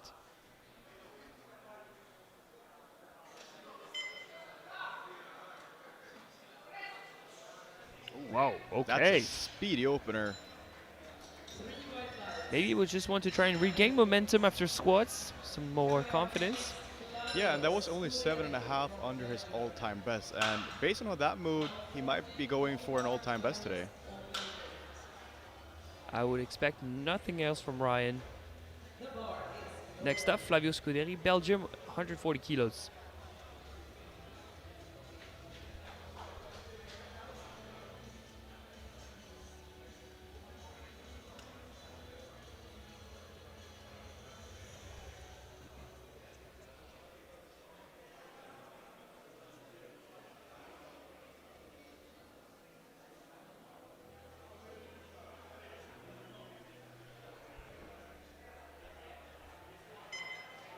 Big arch. He also needs to regain momentum after squats. Oh, wow. Uh-oh, the first red for elbow depth. Still a good lift though, but Chris gonna pay close attention to that replay. It does seem uneven, and it makes for a bad look on that right elbow, but I think it's low enough, right? Yeah, I mean, it's right on the line there. So, but I think it should pass. And given how the jury members are looking at it, I think it should be fine.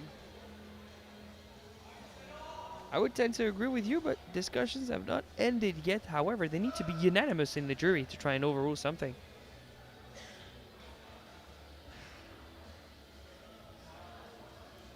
In the meantime, setting up on the bench is Serhat Erkin from Turkey, 142.5. He went 3 for 3 in the squat event, squatting 250. And he has a good start to his bench press event, 3 white lights.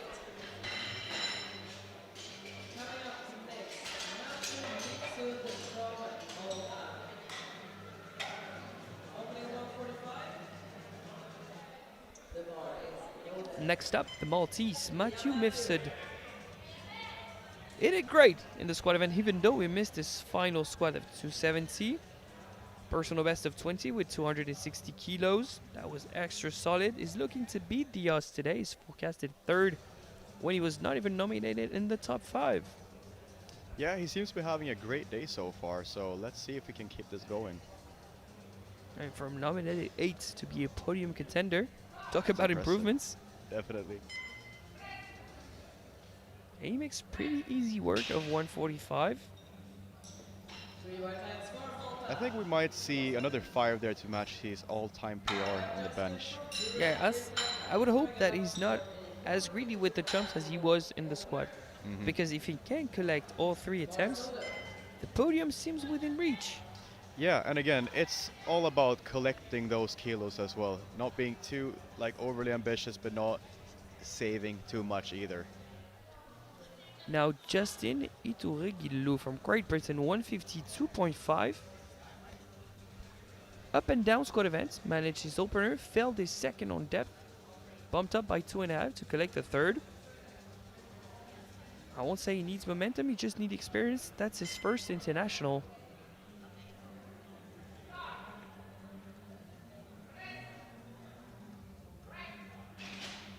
And that moves like how an opener should. And we talked about guidelines in the squat events in terms of openers. Would they be the same for the bench press? Yeah, I mean, usually you want to be able to make you want to make sure that you're making safe attempts, but not risking too much either. Just collecting kilos. Now we have Jose Juan Garcia setting up on the bench with 152.5 as we discussed opener. With Sofia Ellis, the 4th best 76 in the world. We discussed openers and guidelines for them. And we ended up on saying that something you can Larsen press is a good choice. Yeah, I mean, again, you want to make sure that you're not risking anything on the opener. In terms of strength, it doesn't seem to be the case for Jose Juan Garcia. However, 1 yellow from the left-hand side. So as it stands, it is a good lift. Coach is not going up to the tree. Doesn't seem to think there's anything wrong with the lift. Yeah, I think I agree with him.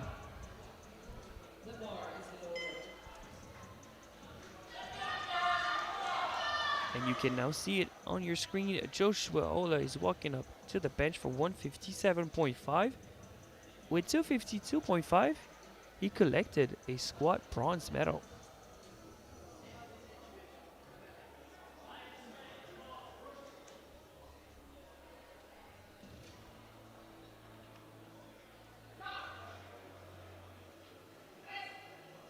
Beautiful first attempt.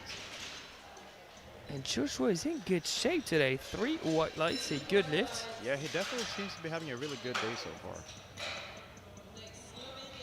I know the Irish watching at home are happy seeing how good he's looking today. And he has a strong pull on him too. Now Staša Razem, Slovenia at 160. Failed his final squat. Maybe a bit too aggressive with the calls. But still 247.5, which is strong.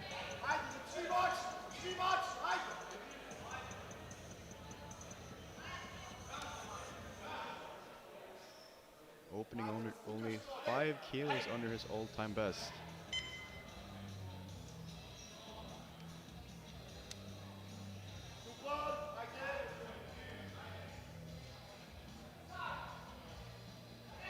Drives it up.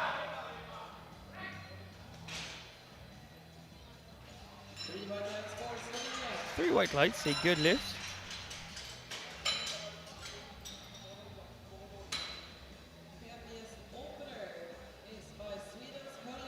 Here we got the Swede, Holger Nilsson. Yeah, 162.5, the biggest opener out of the bunch.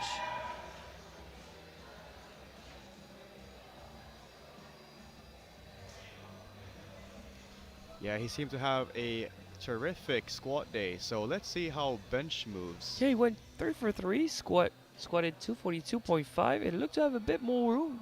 He needed a fourth attempt actually.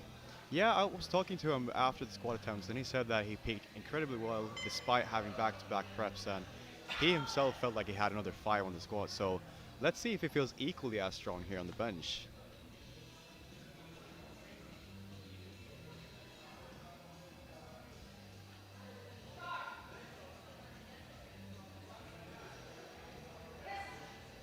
Ooh, wow, lovely first attempt. 3 white lights. Oh, and no, one is turning red. One for elbow depth. Have you seen him have trouble with elbow depth in the past? No, I don't think he's been having issues with it in the past, and it looks right there, in my opinion. But yeah, and the jury seems to be fine with it as well, so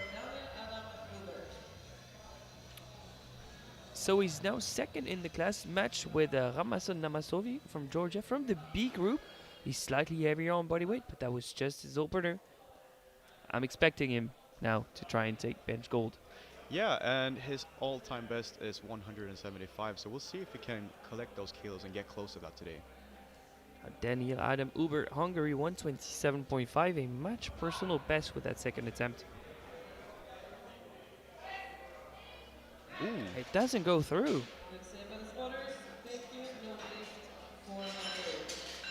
Now, I don't know if he lost a little tension or like just balance in the bottom position. It did seem like his elbows shot out when he got the press command.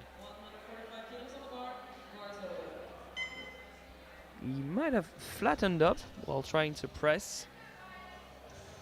We'll see if it's a technical issue. Now Ryan Yolland, Great Britain, 145, jump of 7.5.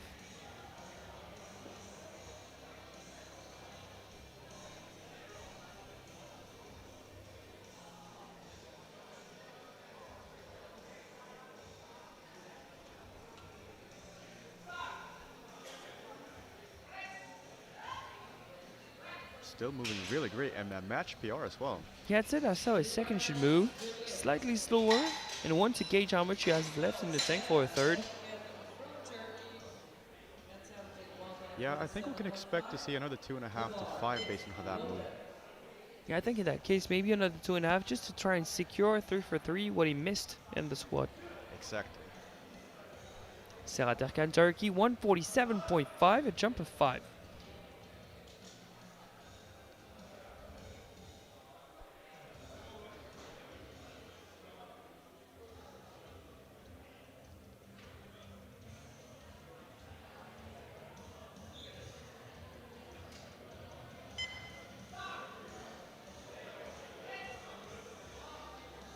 And the podium favorite seems to keep collecting kilos to his total.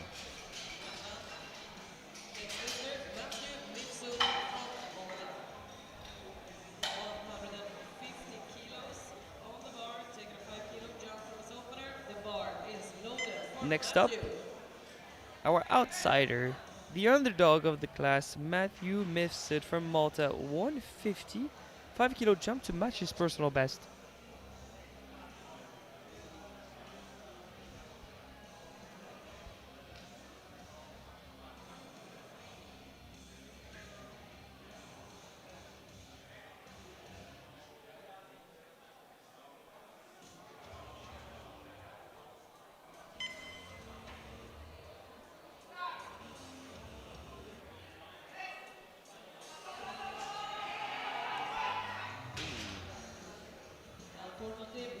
Surprisingly, no lift.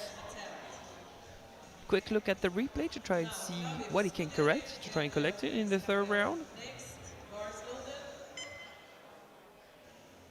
Just a sticking point right there. He needs a bit more triceps maybe. Yeah, I don't see too much of a technical breakdown there, so maybe just a little bit more adrenaline and just needs to get a bit extra amped up for that last Yeah, a lift. bit more speed, maybe a bit of momentum to try and surpass that sticking point. Exactly. Now setting up on the bench for 150, Flavio Scuderi from Belgium.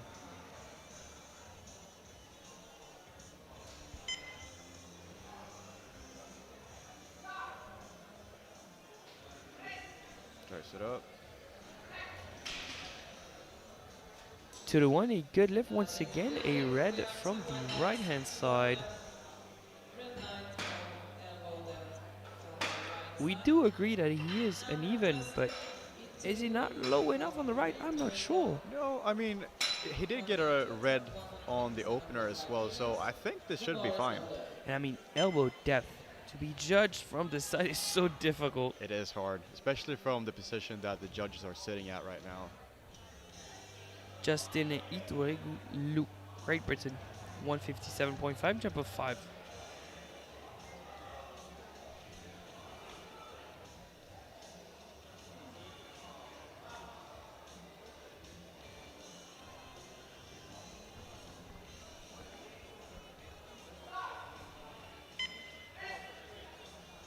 Wow, that's super smooth. Really good attempt there. To the one, a good lift, one yellow from the left hand side. Hopefully it doesn't get overruled so the history in his squat doesn't repeat itself in the bench. Couldn't figure out the yellow at full speed. Can't figure it out on the stream either. No, it looks good from the angles that we were seeing it from. Jose Juan Garcia from Spain. Same scenario from 152.5 to 157.5 for him. That would be a personal best on the platform of 5.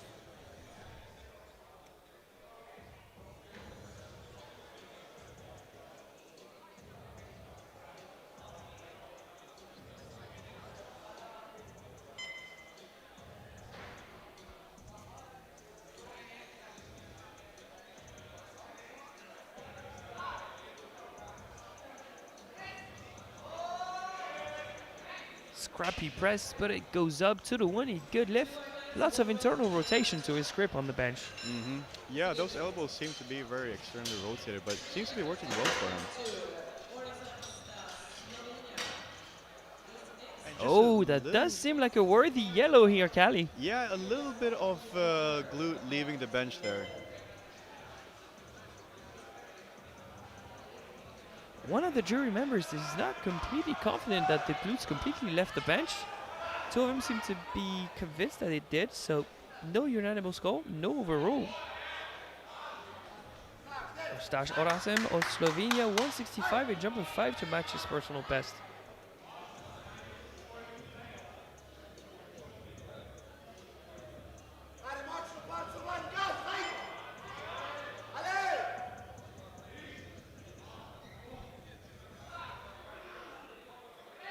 Tries it up. Oh, wow.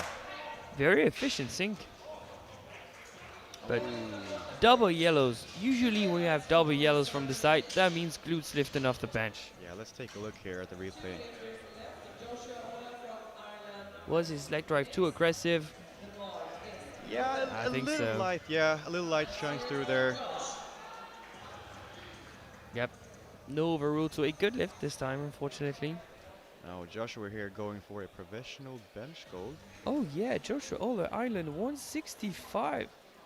Like we said, he's having a strong day. If he keeps on collecting attempts, with one final pull, he could be a threat for a podium.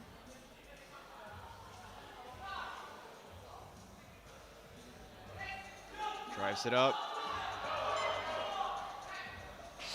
Sticky towards Lookout, but all clean and 3 white lights.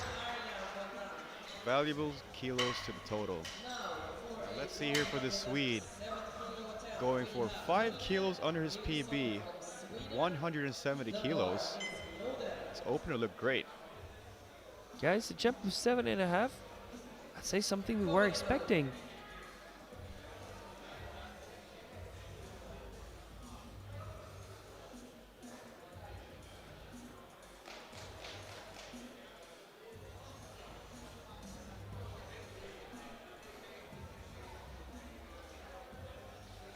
From third to provisional, bench press goal for the Swedish.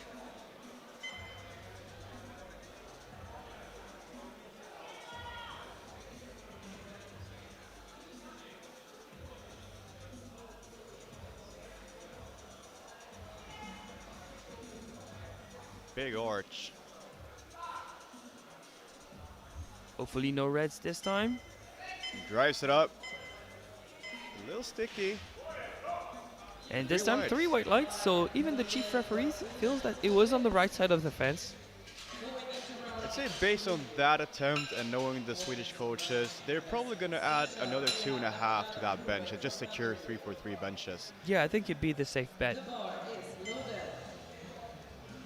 So as it stands, lead the class, followed by Joshua Ola and Nama Sophie from the B group, holds on for the time being to a bronze medal. A lot of lifters, though, are going to try and surpass him in that third round of bench press. Daniel Adam Uber to open that set third round. Lifter from Hungary retaking 127.5 that he missed in the second round. Seemed to completely collapse as he started to press.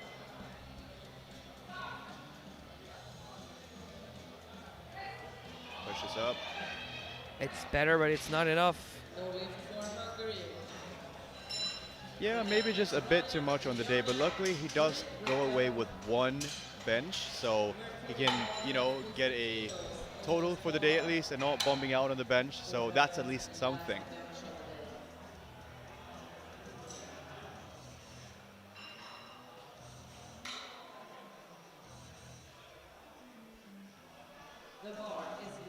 Now the bar is loaded for Ryan Yallner, Great Britain. From 145 to 150, he's looking to add 5 for a personal best. Can he go 3 for 3 this time?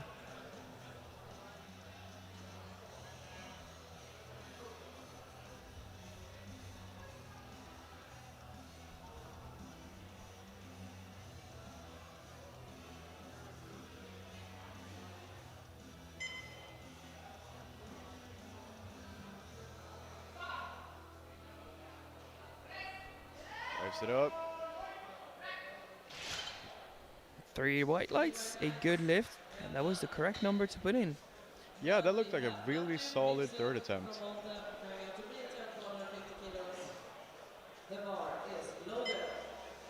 8 more attempts to determine the placings in the bench press event and the subtotals before deadlifts. Next up, Matthew Mifsud from Malta, retaking 150, a miss from the second round.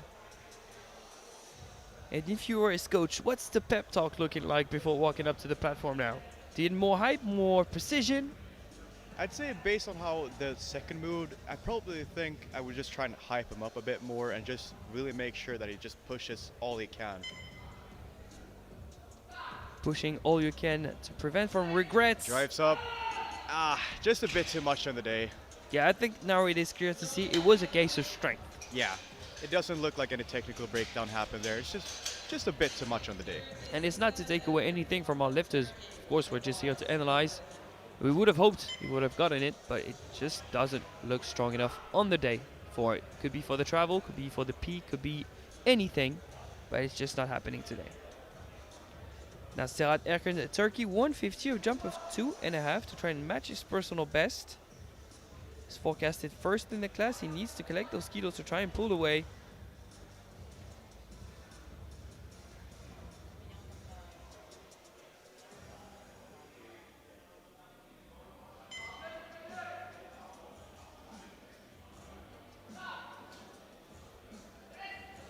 Pushes up.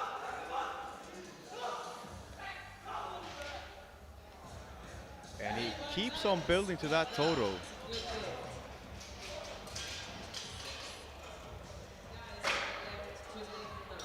He's done his part. I mean, bench is not really where he shines. He's a well-rounded athlete. So he's not collecting a bench medal, but he's building towards the win, which is the most important thing. Flavius Scudery, Belgium, looking to add another 5 to his bench.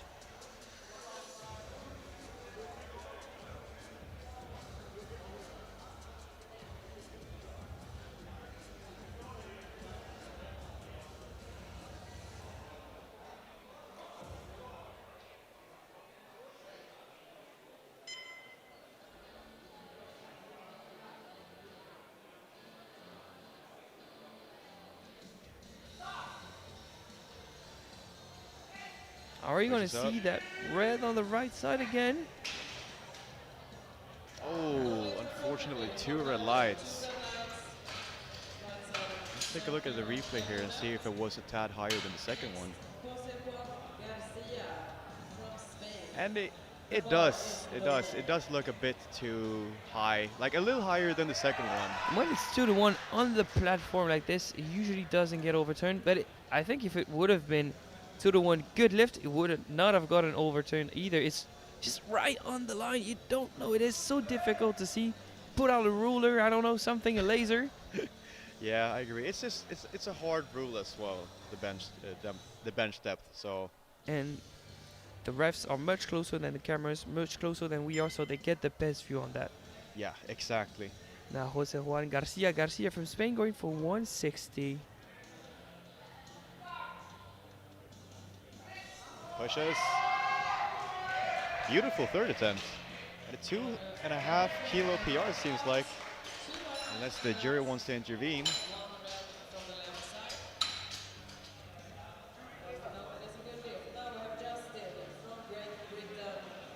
Depth seems optimized. Some glute movements, but no lifting. I think he's safe. Oh, it's been overruled. What is it for? Did you pick up anything? No, I couldn't see anything. Could have based on been the replay. command if it's not clear to see on the replay, but from what we heard live, it seems well timed. Mhm. So no lift for the lifter from Spain. Now Justin Itergilu from Great Britain, 162.5. Not looking to match his personal best of 165. He's adapting to what he has on the day, which is sensible. And it definitely seems like a right choice for the day there. And a blue. Blue light from the front. It's either downwards movement or lack of luck out of the elbows. Let's take a look at the replay here.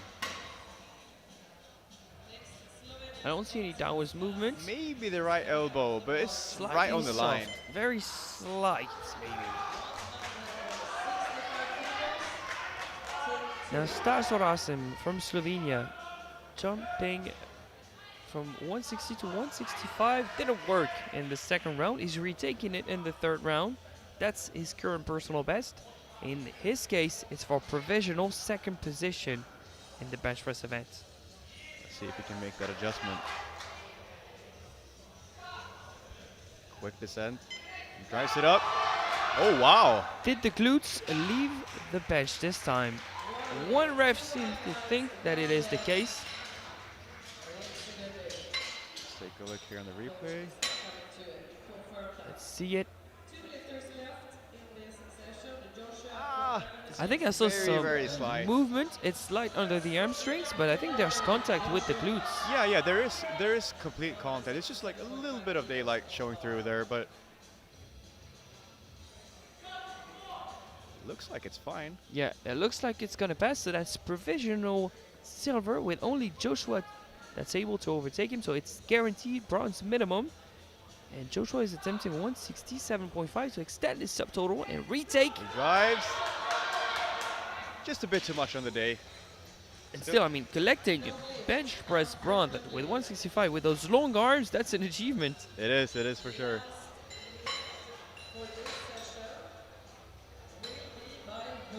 And final lift, final bench press for the second flight of the day. It's for Oliver Nilsson from Sweden, 172.5. As predicted, they're going for 2.5. I mean, it looks like you're a Swedish coach yourself. What can I say?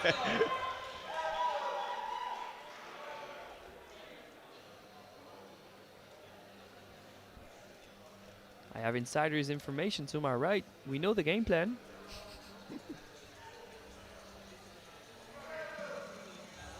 Let's see how Holger can make this third attempt move. And it's only 2.5 under his all-time best, which he hit at the Nordic Championships just a couple of months ago.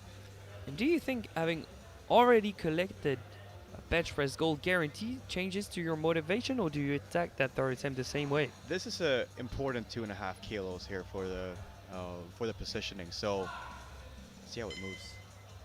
Yeah, for top 5 Drives in the it long up. run could be important. Come on, keep pushing. Oh, and he pushes.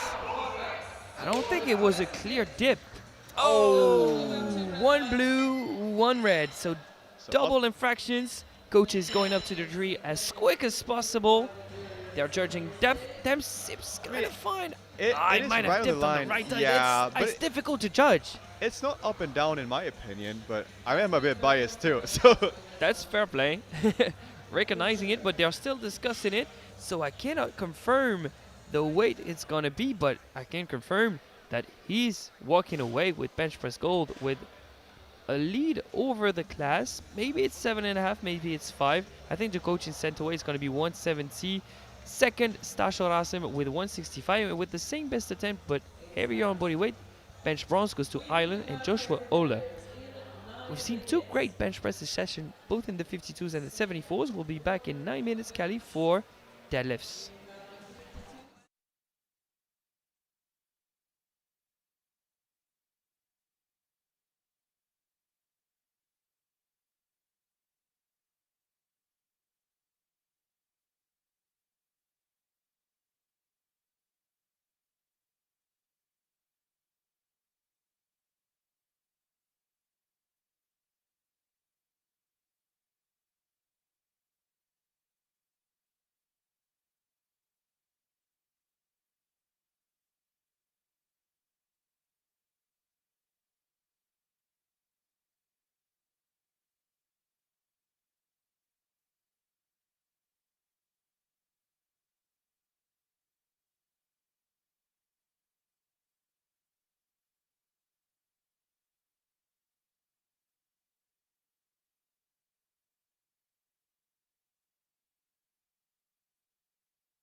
just like that, the wait is over. It is time for the deciding movement, the deadlift event of both the 52s and the 74s. My name is still Alexandre Dodin, and to my right is the record holder in the deadlift event, and in total of the 74 juniors, Mr. Kelly Johansson. Still feeling great behind the mic? Yeah, I'm getting a bit more comfortable now, so let's see if I can keep doing a good job for the deadlifts as well. You and deadlift, usually it goes well. I mean, I'm feeling good about it. I think you'll be fine. We'll start the deadlift of the 52s with Sophie T. Vestesen in 132.5, and we have two openers at 160 for both French athletes leading the class.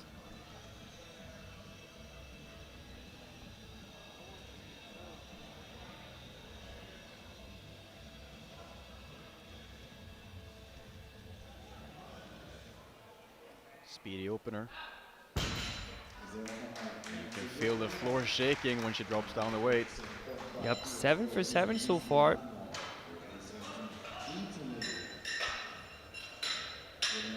Next up, Elisa Messiano, Italy, 137.5. First, I think she wants to secure a podium above Sorgat from Norway, and then she's going to look up to try and maybe overtake Varnero, or Petit, or both. It all starts here.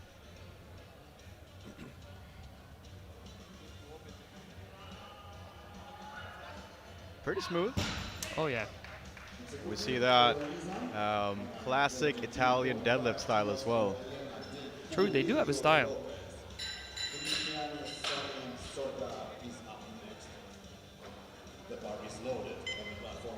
Bar is loaded for Elena Del Puello Lopez, Spain, 142.5. For provisional bronze. Already.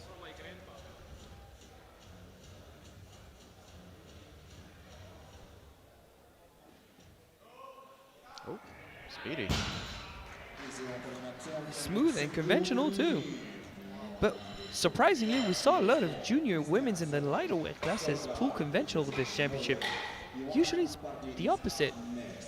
Yeah, I mean, it all really depends on how you're built and where you're the strongest. Many people will prefer sumo over conventional, but it really is down to preference and where you're the strongest. Now Christian Solem Sorgard, the Norwegian, opening with 145. I don't think she's allowed to pull without socks though. Yeah, but it seems like the... And a big wobble at the top too. She probably... Oh. Wonder what that's for. That is surprising. So yeah, lack of lockout, downwards movement, and lack of socks, which is a technical foul actually. So one blue, one red, and it could have been a yellow.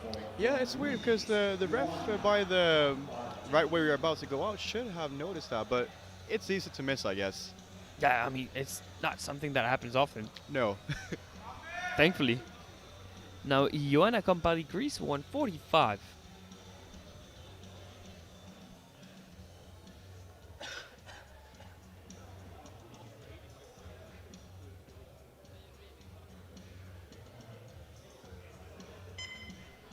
Ten kilos on her all-time best. Do you also try and do that? Find the proper place on the platform? I usually just go out and try and pull it because I want to try and be in my own zone when I do my pull. And let's see how she goes here. Yeah, Pretty that's good. a lovely first pull. But yeah, I usually ask them to just to roll back the bar like towards the end of the attempts. And when I was a 74, you usually compete in the earlier days, so usually there isn't as much indent into the platform as, for example, for the people who compete later in the week. But I must say the platform has been vacuumed every day, and that new Maniac Fitness carpet seems to be pretty fine for lifters. No complaints. It's not too thick. It doesn't hold on to chalk and baby powder. It makes for a good platform. Now Lisa Heisler, Germany, 150.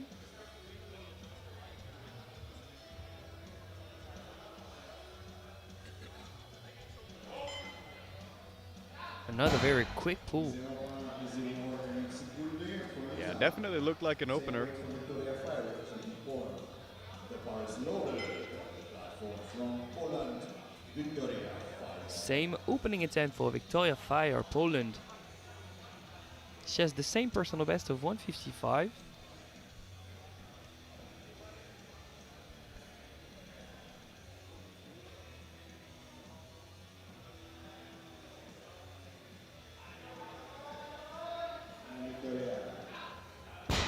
A little slow off the bottom, but that's usually just the style for some people. Now Kelly, the final two openers, both being 160, both being for the two French, and both being for the two favorites of the class. Quick recap, Mathilde Petit, she squatted 150 on new personal best, managed to match her personal best in the bench with 80 kilos.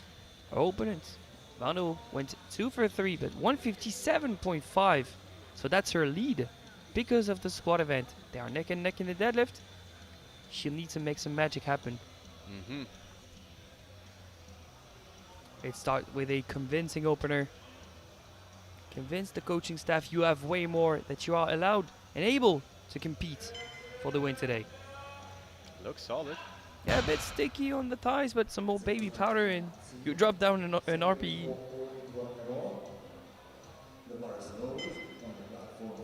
Since these openers are back to back, we're going to be in a good position to gauge who has more in the tank. Yeah, now it looks like Pauline is just trying to match the other French girl and on deadlift to keep that 7.5 kilo lead on her. Trying to dictate the competition and stay in the lead. How about the lights for that first pull? 3 white lights, a good lift. Both favorites are on the board. Who has body weight advantage? It is Mathilde Petit. So in that case, of course, the French coaching staff is going to put in 167.5 to try and match Varno's total with that opener and surpass her on body weight. So Varno is forced to pull another second. But let's be honest, these are only openers. They're looking both pretty good. It's going to come down to the final pull in the 52s, which is super exciting. The second round starts with Sofia T. Vestesen, Denmark, a jump of 10. Yeah, her opener did look pretty smooth, and this is 5 kilos under her all-time best, so it should be moving pretty well.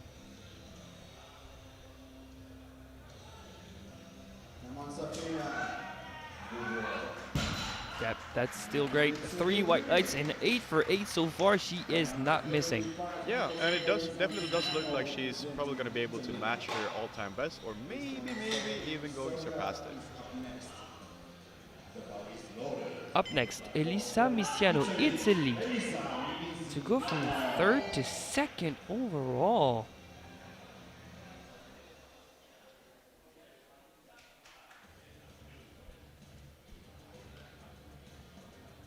So this pool matches Mathilde Petit's total, and she's lighter on body weight. So we have another contender. Wow, that looks like a difficult second pull. Yeah, it's a lot of work. 3 white lights. Maybe it's the right game plan, because if Petit misses trying to catch Varnero, she can climb onto the 2nd position of the podium. That's well played from the Italian coaching staff. And even though that second attempt looked hard, they are playing the game how it's supposed to be played. Yeah, and anything can happen. Now Christian Solheim Sorgard from Norway, now in deadlift socks, which is good. 152.5, that's 7.5 more than her opener. Well, she missed the lockout and she wobbled at the top. Would you have bumped up the attempt by that much? I mean, she does seem to be in the fight too, so... And that moves really well. Yeah, she managed to make that one convincing. 3 white lights. Gutsy move, but it worked. Sometimes gutsy moves pays off. And again, we are at the European Championships, and there is battling for medals going on here. So sometimes taking that shot is just all you can do, really. Or all you should do. Joanna Compardi, Greece, 152.5, provisional 4th in the deadlift, provisional 11th in the class.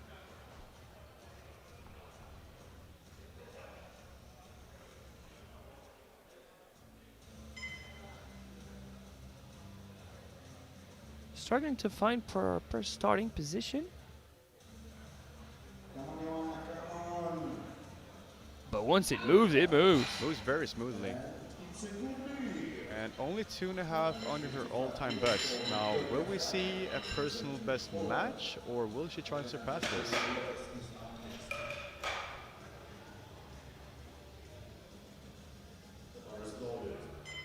Bars loaded for Victoria Fire, Poland 155, a jump of 5 to match her personal best, to go for provisional 4th in the deadlift event, top 8 in the class, which is solid.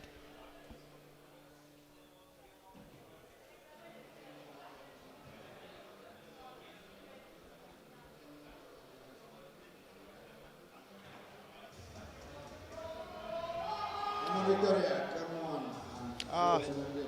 Just looked a bit too much there. Sometimes it happens when you deadlift rolls around, you run out of steam at the end of the day. Happens when you don't hydrate properly, when you don't refuel properly, and it's also a pretty long day. It is for sure. Now Elena Del Puello Lopez, 155, jump of 12.5.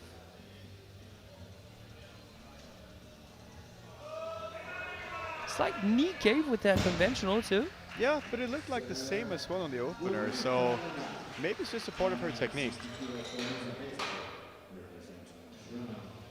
But a doctor's help for hip extension, so great use of those on our conventional. Now Lisa Heisler, Germany, 160, 3 more pulls to go in the second round for the 52s.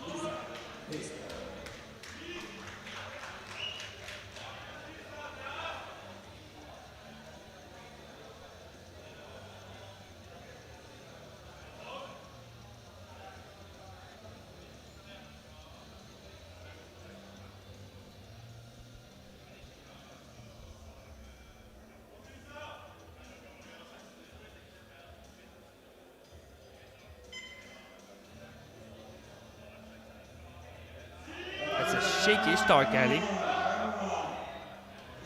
Struggle at the top. But she seems to have 3 reds, unfortunately. Yeah, I think it can be both downwards movement and supporting on the thighs in that case. Yeah. I mean, you want to do your best to try and sell the lift even though it is not completed yet, but that was... It does seem like a little bit of downward movement there, just as she's about to lock out. So back in the battle for the win we go. Mathilde Petit, France, 167.5 to pull for provisional deadlift gold and provisional first position in the class. This is to match Vandero's total and beat her on body weight, and Vandero to pull right after that. We knew that we're going to be neck and neck. Yeah, we're definitely in for a fight here.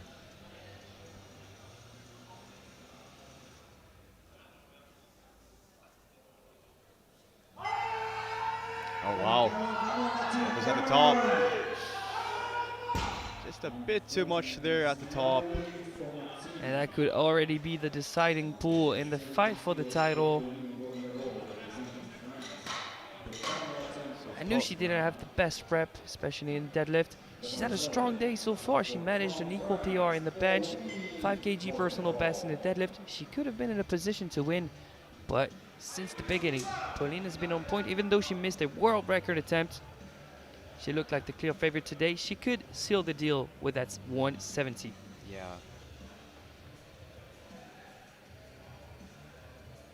Oh wow. How is this one going to be judged? Is that a pause or supporting on the thighs? It's 3 white lights, a good lift, nicely executed. Now the question here is, does the other French girl try and focus on defending her silver and maybe give up the fight for the gold here? Or I think it's the only move. Yeah. I think it's the only move because as it stands, the Italian Misiano is in second position above Petit on body weight.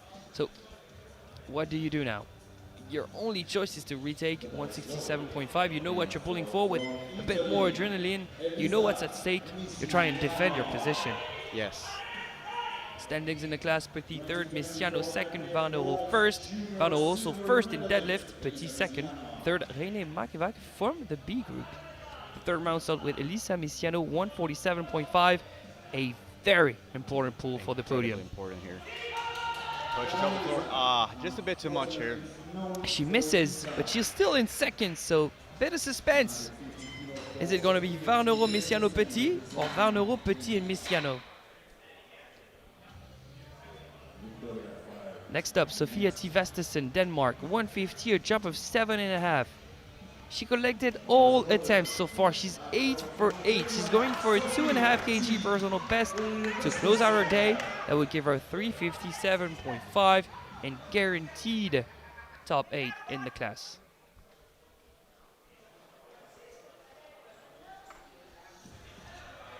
Let's see if she can secure this personal best here. With how on point she's been, surely that's within the cards for her. Come on, fight it out, grind it out, knock it out. She knocks it out. The exact number. 3 white lights, 9 for 9, and 357.5. What a day she's had. Incredible execution here. Props to her and the Danish coaching staff for that performance today. 9 for 9, solid lifting. Performance, incredible. PRs all across the board. Now a retake from the second round. Victoria Fire, Poland, 155.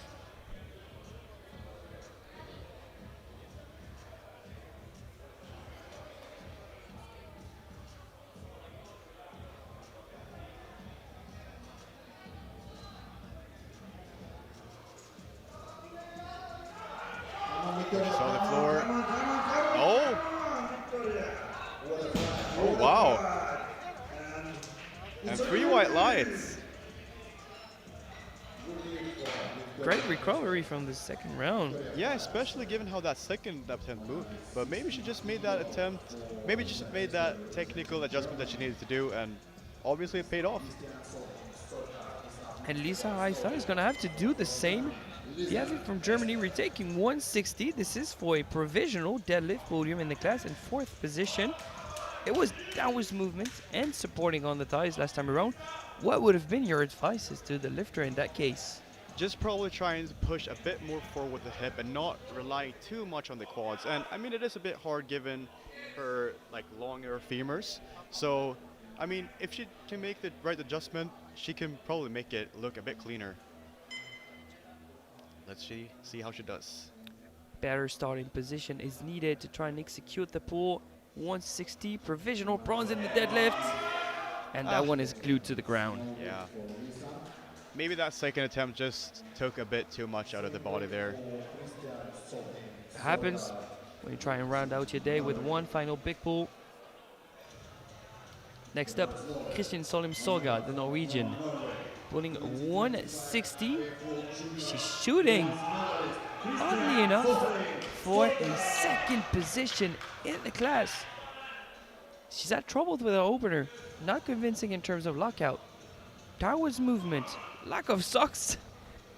Now 152.5 is where she stands. She's looking to add another 7.5, 5 kg personal best needed to pull herself onto the podium in the class.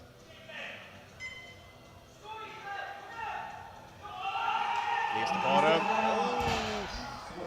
And once again, she saw that it was down up and she gave up. Once again, it's the final pull. You want to try and sell the attempt, complete the lift, see whatever happens. Yeah. Maybe the jury blinks at the wrong moment. Exactly, and it was the right way to go for. I mean, it was for a podium placing, and yeah, I mean, that's all you could go for, really. Now someone else is pulling for medals. Iona Kampari from Greece is going for 160. Personal best of 5 needed for provisional second position in the deadlift event. But that medal is not yet guaranteed. We then have Elena Mathilde and Pauline pulling after her.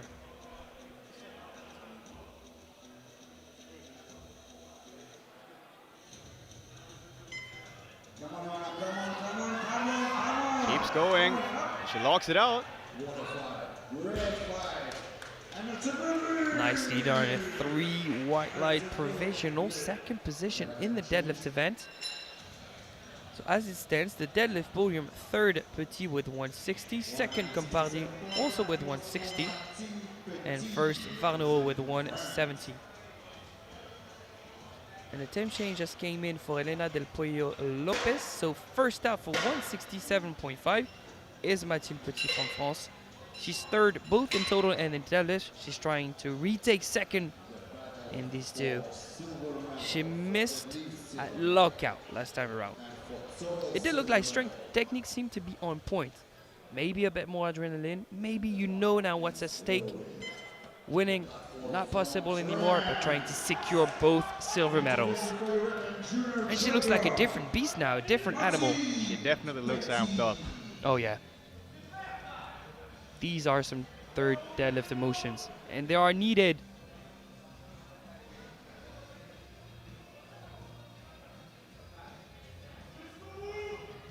Allez, championne, let's go. Silver medals on the line. Oh, wow. Come on, lock it out. Locks it out. There we go. What a five. And Bit of suspense, 2-1, a good lift. One red from the front for lack of lockout. It's maybe the shoulders are incriminated here because I think the knees are extended. That looks So fine are for the me. hips. She might have tried to overdo it at lockout, which made it less convincing from the front. But that is second position in the class and in the deadlift. Nicely done. Great recovery from Mathilde Petit. Now, Elena Del Pollo Lopez, she's fifth in deadlift and in total. She's going for bronze. Oh, wow. Bronze in the deadlift and podium. And excuse my Spanish, but that was muy fácil for a third attempt. Wow! What a lift. From What a lift. fifth to third with one pull that looked easy. Incredible execution right there. Okay, the 52s. What a showdown. One final pull now, 175. 3 red plates on the bar for the European champion Pauline Varnereau from France. We knew the double stack from France was going to be tight. Varnereau and Petit, they're on top of the class, but this time it's Pauline Varnereau that's winning. One final pull for 412.5. That's top 5 in the open 52s in France. Oh, that's a Can sticky she lock it out? lockout. And And thankfully Just she a just tad needed too that much. second pull to win. She looks a bit disappointed because she's a competitor. She wanted that final pull, but she is the gold medalist in the deadlift event. And more importantly, the European junior champion of the 52s. Wow, a quick recap of the deadlift medals. Bronze medalist Elena Del Pollo Lopez with 167.5. With the same best attempt but lighter on body weight, Mathilde Petit takes silver and Pauline Varnereau takes gold with 170. The same standings in the class, it's Del Pollo Lopez with 392.5 in bronze medal position. A comeback from 5th position with 397.5. Mathilde Petit from France takes silver and the European champion Pauline Varnereau from France with 407.5. what an incredible fight from these strong women. Wow, we had a great session for the 52s. We need to come down for the 74s openers. They're ranging from 230 kilos to 292.5. First lifter out from Belgium, Flavio Scuderi.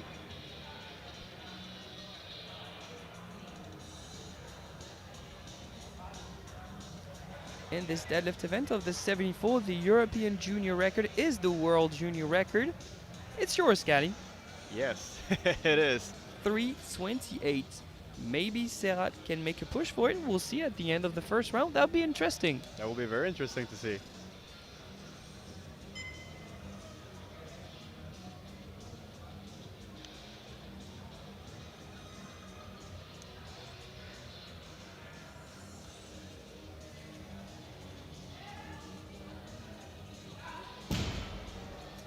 Speedy opener.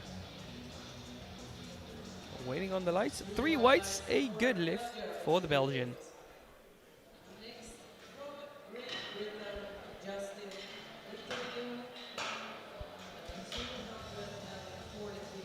Now to Justin Ituriglu from Great Britain, 240 kilos.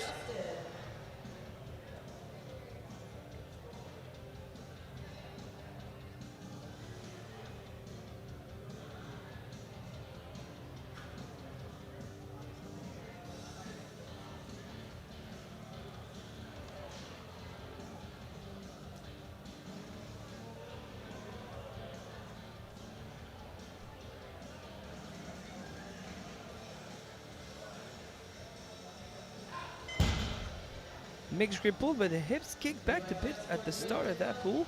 Looks like he's cramping a bit. Oh yeah, is that the hamstrings? The calves? What is cramping? And I mean, sometimes after a rougher weight cut, this can be the thing that happens on some lifts. Now Oliver Nilsson, Sweden, 245 kilos, well below his personal best of 265. I'm pretty sure that's just an opener to solidify a total. Yeah, and some lifters like to take those bigger jumps, so maybe he's one of them. Act like you don't know. Okay, I see what you're doing. And given how squats moved as well, I have no issue seeing that this will move really easy. Incredible hip mobility. Yeah, I'm a bit jealous. Hook grip with maybe the thumb on the smooth part of the bar, which is a bit risky. But it works for Hollier. 3 white lights, a good lift. He's Yeah. on the board, total secured. Pretty smooth.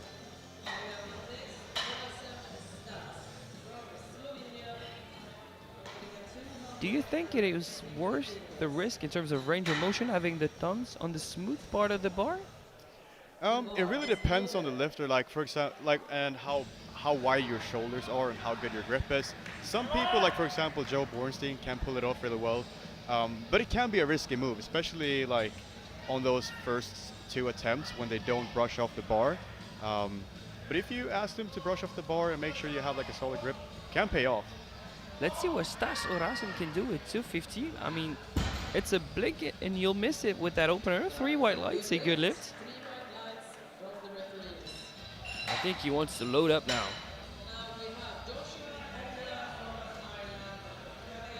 Yeah, he's entered business mode, very focused.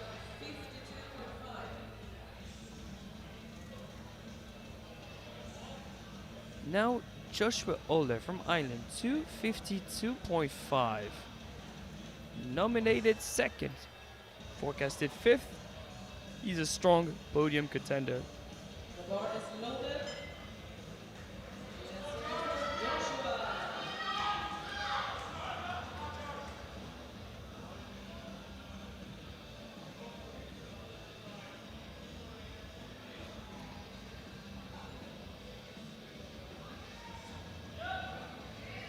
Pretty smooth.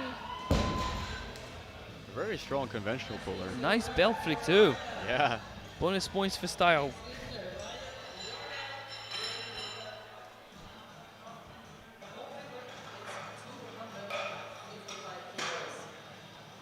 Next up, Ryan Yonel, Great Britain, 255. 2 for 3 in the squat with 237.5. 3 for 3 in the bench with 150.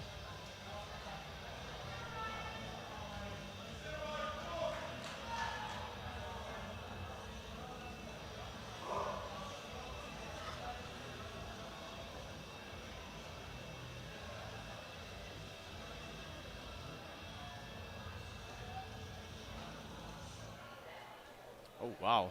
Okay. Very strong pull. Hey, just picking it up. No biggie. 3 white lights.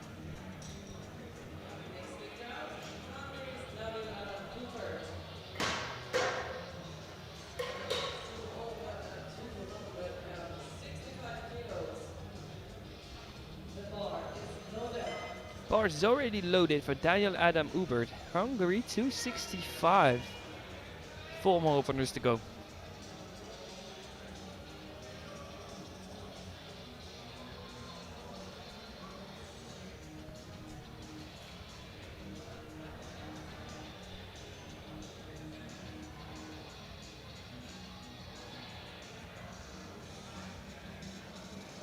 He already sits down at the bottom of his sumo, and it works. 3 white lights, a good lift. Very smooth opener. It is difficult to be strong in that much of a seated position. Yeah, I mean, it really depends on how the lifter is built as well. Like, he seems to be very quad dominant, so that's probably going to pay off for him to be a bit more upright in that starting Yeah, position. it really depends on the lifter. It's not only being able to get into that position, it's being strong in that position. Exactly. And that really depends on lifter to lifter. Now Matthew Mifsud from Malta, 267.5. He's dropped down a bit in the nominations. It was forecasted 3rd, now quote unquote only forecasted 5th. But I'd like to remind you that he was not even nominated in the top 5.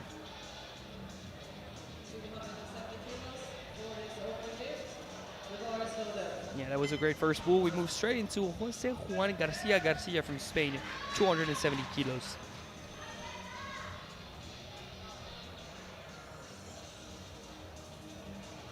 Very solid opener as a 74.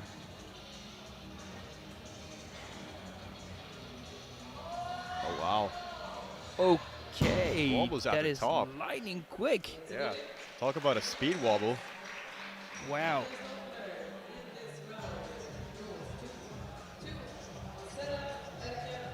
Now, would you look at that replay, ladies and gentlemen? It is slowed down. I know it doesn't look like it, but it is slowed down. Now 292.5 as the opener with a 307.5 kilogram personal best. It is interesting. This is to try and not yet secure first position, but almost. His personal best, at least the one we have registered, is 307.5.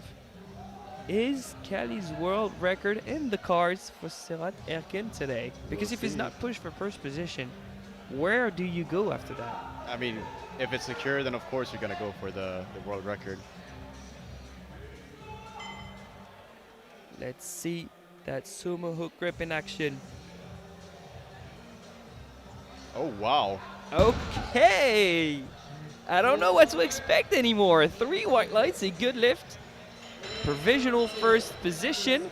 He surpasses Drashkov from the B group, who posted a strong 692.5. That is interesting.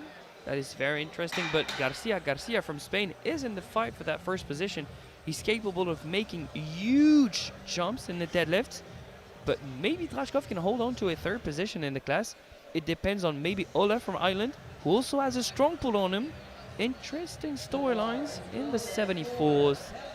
But I don't think if you're Erkin, you go straight to a record attempt. You try and solidify maybe a 305, 307.5 to extend that total. Try and put it out of reach for maybe the Spanish or Ola. Yes, and then you just go for it. Then you just load it up. Yeah. The second round start with a 20 kilo jump for Flavio Scuderi from Belgium.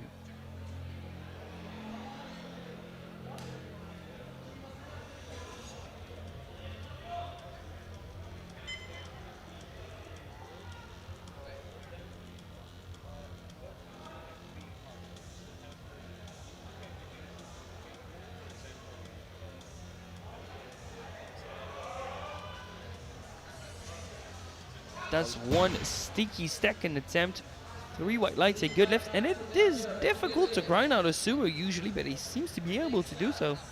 Yeah, it was a little rough, but he kept his positioning and, just stay strong throughout the whole movement. So,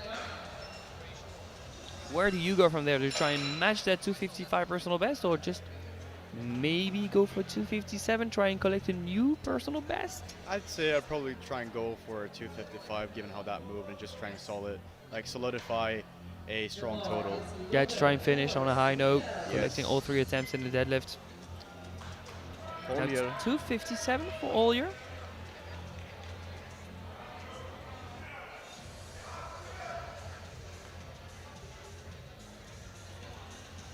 That's provisional 4th position in the class, forecasted 7th.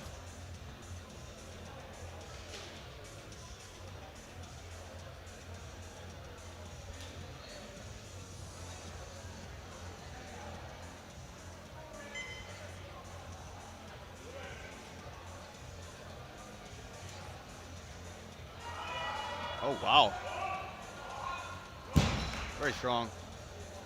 Okay, 3 white lights, a good lift. I think he's due to at least match his personal best of 265. Yeah, I'd say so. It all really depends on how far they can push for like a potential podium positioning. Let's see here. He's forecasted 7th, but right now in 4th. So Mhm. maybe if someone misses, that opens the door for a top 5, top 4, maybe top 3, even though it seems like quite of a reach. Yeah, it is quite of a reach now looking at it. I'd say maybe going for a personal PB match there. Now Justin Ituregilu, Great Britain, jumping 20. That makes it 260 second attempt.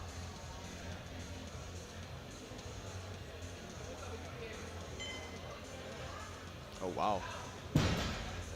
Still moving really easily. Yeah, there's one where that came from. And some But cramping. yeah. He's That- really subject to cramping in that deadlift event. Yeah, doesn't stop him from having a good deadlift day, but it's going to be a bit annoying dealing with that after the lift. Needs some more sodium, some more water. Yes. Down to Stas Orasem, Slovenia, 262.5 to go from 7th to provisional 3rd in the class.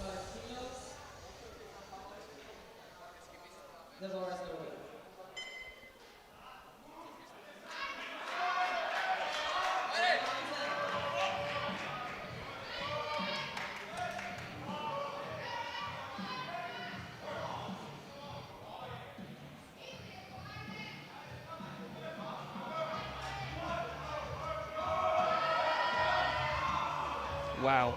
Okay. Very speedy. Stas is on in the deadlift event.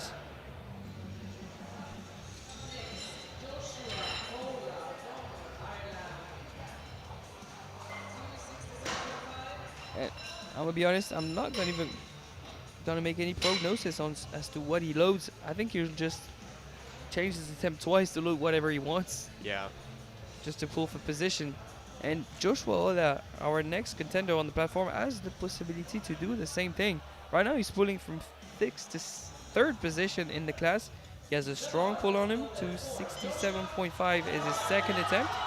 It's already a new personal best of 2.5, but it's because he missed something that was way more massive in Costa Rica. He has a strong pull on him. These 74s are for sure giving us a good show. Still moving really well. See, that doesn't move like a personal best. That does not move like a personal best, no. A yellow though, maybe drop the bar on the way down?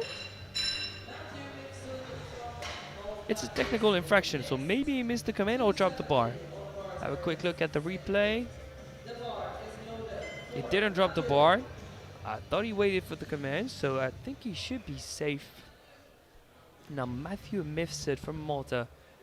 He's only jumping 2.5 though. Did he miss the minute? What could have happened there? Yeah, I don't really know actually. Maybe they just missed the minute there.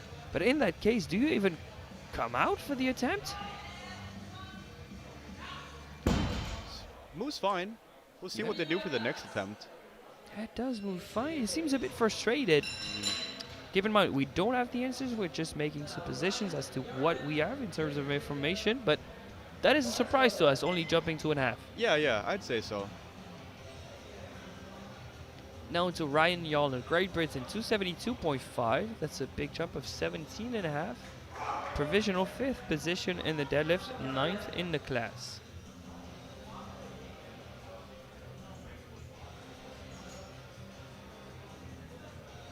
Still moving great. Oh, a bit of a wobble at lockout. Yep. Yeah. That was going to be signaled every time. So he stays behind his fellow GB compatriot Ituregulu. They are very close actually. 3 more pulls in the second round. Next up, Daniel Adam Ubert, Hungary, 285, jump of 20 kilos, 5 kg personal best, and provisional deadlift bronze.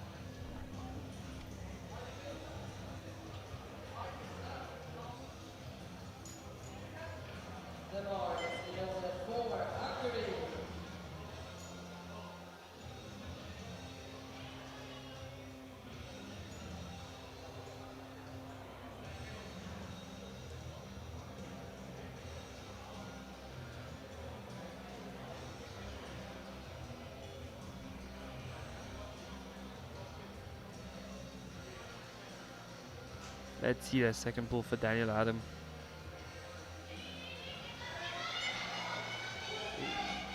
And I it don't think the should- bar dipped. No, it should be fine. He's had trouble with balance. Ah. Oh, that is a difficult call. I think they should go and overrule that. Yeah, if I'm the coach, I'm rushing to the jury to try and argue for it because I didn't see supporting on the thighs. No, Is there any downwards movement? It I just don't. looks like a pause. It looks like a pause. I don't think the bar dipped. I think the coach is sent away for downwards movement. That is a surprise. But like we said, referees are much closer than we are, closer than the cameras. And if it was slight, it is to be signaled. the Spaniard pulling for provisional gold. We've Both the seen deadlift surprises and in the total. deadlift event from Spanish lifters, Cali. They have a strong pull on him. He's jumping 25. Very big for a 74. Imagine, that's first in the deadlift and first in the class with one pull. And it's a fight. Can he lock it out? Work on those Locks it shoulders. out. Jose Juan to the 1A good lift. One red for lack of lockout. Subject to a jury intervention. They're going to pay close attention to it because when you are pulling for first and you receive a red, you know it is an important call. Do you think those shoulders are locked out? They look fine to me. I think it's borderline, but it's on the right side of the fence.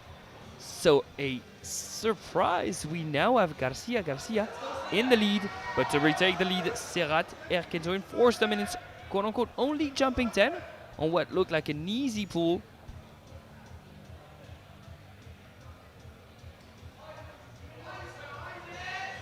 Garcia looked maybe topped out. It looked like top end. How is Erkin going to look?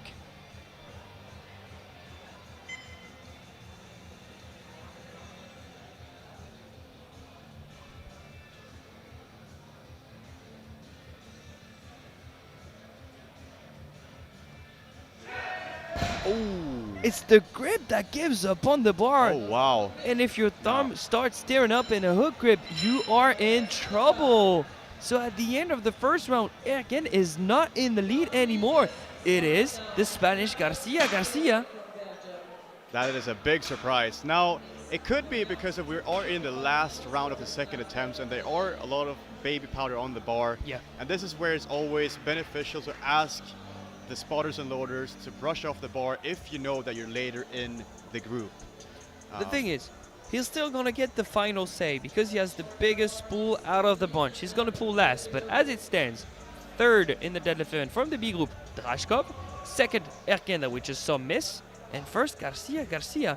He's also first in the class, followed by Erkin and followed by Drashkov. It's the same order in the deadlift event and in the class. Unpredictable scenario in the 74s. I mean, I was not expecting Garcia to top out the class at the end of the second round, but we have a great show on our hands. Third round starting with Flavio Scuderi from Belgium, 255. He's looking to match his personal best. Have you read the script of the 74s before? What's happening, Cali? You know everything. Let's see if we can secure this PB match.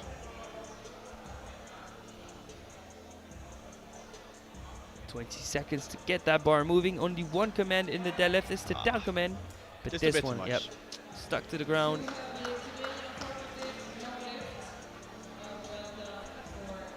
Like we said, it happens. I mean, statistically, it's that third bench and that third deadlift are the most missed attempts. It's bound to happen when you're at the end of your day, almost gassed out, trying to attempt a final pull, go for a PB. This is powerlifting. Yeah, and this is where it's so important to be able to like keep your energy up throughout the competition, but it's a hard thing to do. It's also a mental thing. Maybe you need to pull the trigger when it's your time to go on the platform, because maintaining hype and high level of arousal for 3 hours is so difficult. It is. That's where the art of being able to just pace yourself emotionally as well, from opener, second to third on all lifts. Now Stash is back on the platform. He's going for a personal best of 10 kgs to pull from 9 to 6 in the deadlift, but more importantly from 6 to 4th in the class.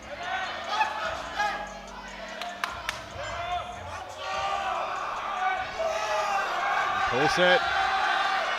Locks it out. And a 10 kilo PR for him. Yeah, Beautiful. 10 kilos is a lot on a total, let alone on a deadlift. So that's a good deadlift event for him. 3 for 3, solid personal best, and he's only 21 years old. He's not filling out the class yet. He's 72.8. Plenty of time to develop, plenty of time to get even stronger. We're gonna see more of Stash in the future. Now Olja Nilsson from Sweden already on the platform, attempting a huge jump. 272.5 to go from 11th to 7th in the deadlift, but he's trying to reach the top 5 in the class as expected. It could be within reach for him top 5 finish in the 74s, a very stacked class as a 20-year-old. That'll be great. Let's see if he can make this move.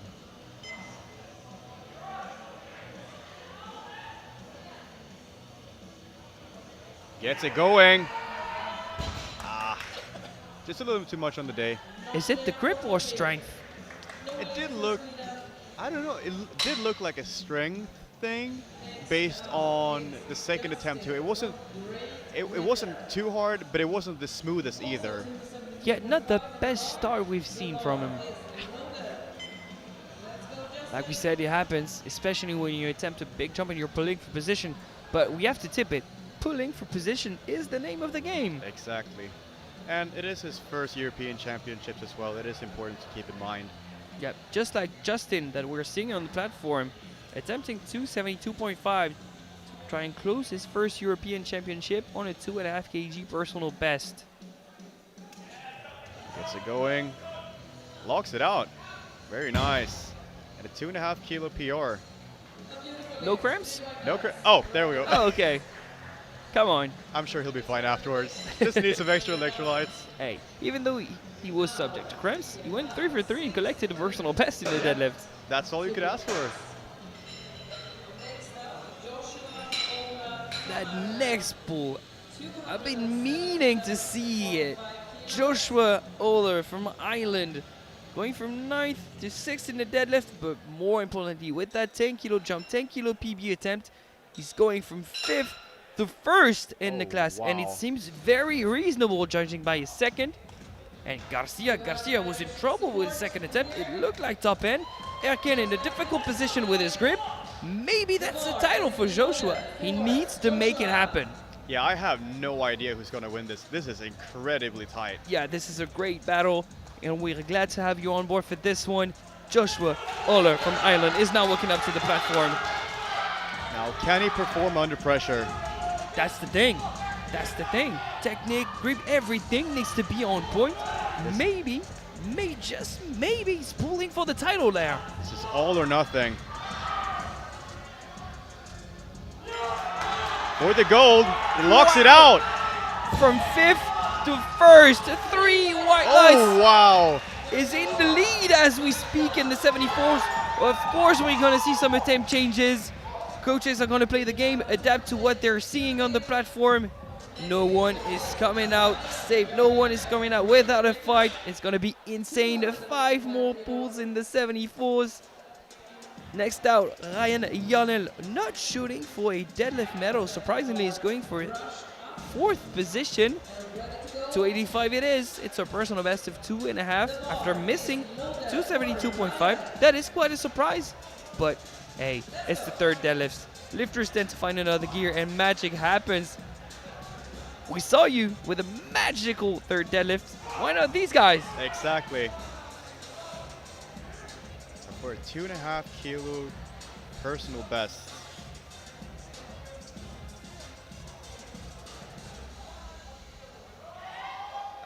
Just a bit too much on the day. I mean, you're in 10th position. It's your first Euros. Why not trying to hand on a high note? And here we see a 17.5 kilogram increase from his 2nd to 3rd. Now, Yeah, that is a lot. Who is it for? It's for Matthew Misford, the Maltese. He's shooting for 2nd position. Imagine. He was nominated 8th in the class. He's going from 9th to 4th in the deadlift event. 6th to 2nd in the class. Wow, that's not yet a guaranteed podium though. We have 3 more pulls after him.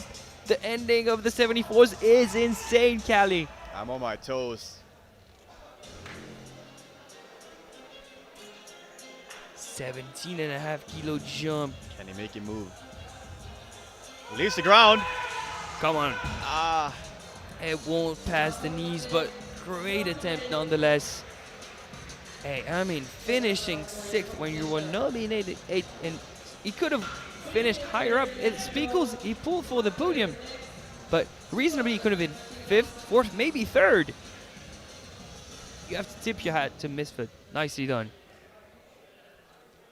Next up, Daniel Adam Uber from Hungary. 290 kilos. This one is to try and grab a medal in the deadlift event. To go from 10th after third. He missed 285 last time around though. He's looking to add 5 for a medal.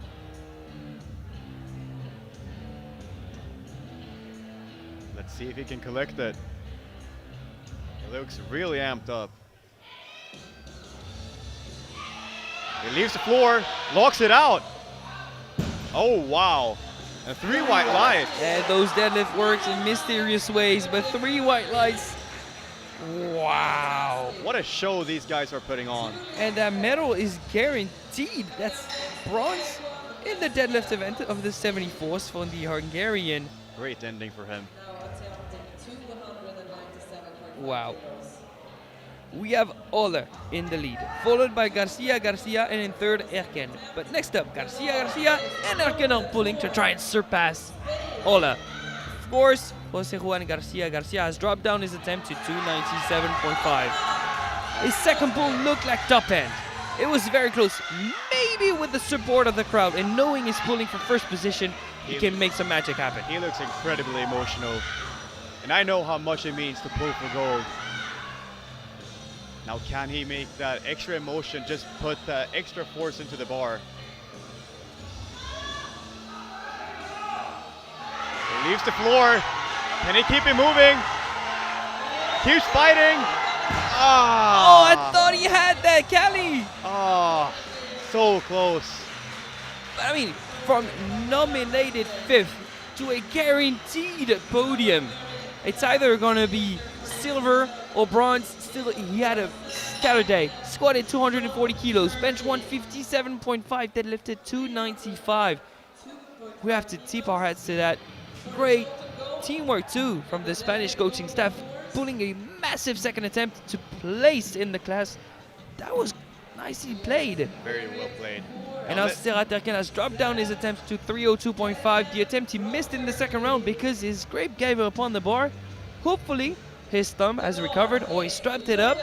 You have the right to make a turn of strap around your thumb. He's shooting for first, of course, in both the deadlift and the class. Strength, not an issue, that is for sure. It's just the grip that is so questionable. He's for third to gold. Can his grip hold on? Yeah, can he surpass the pain even if his thumb is painful? Now is not the time to think about what you're feeling. You're pulling for double golds.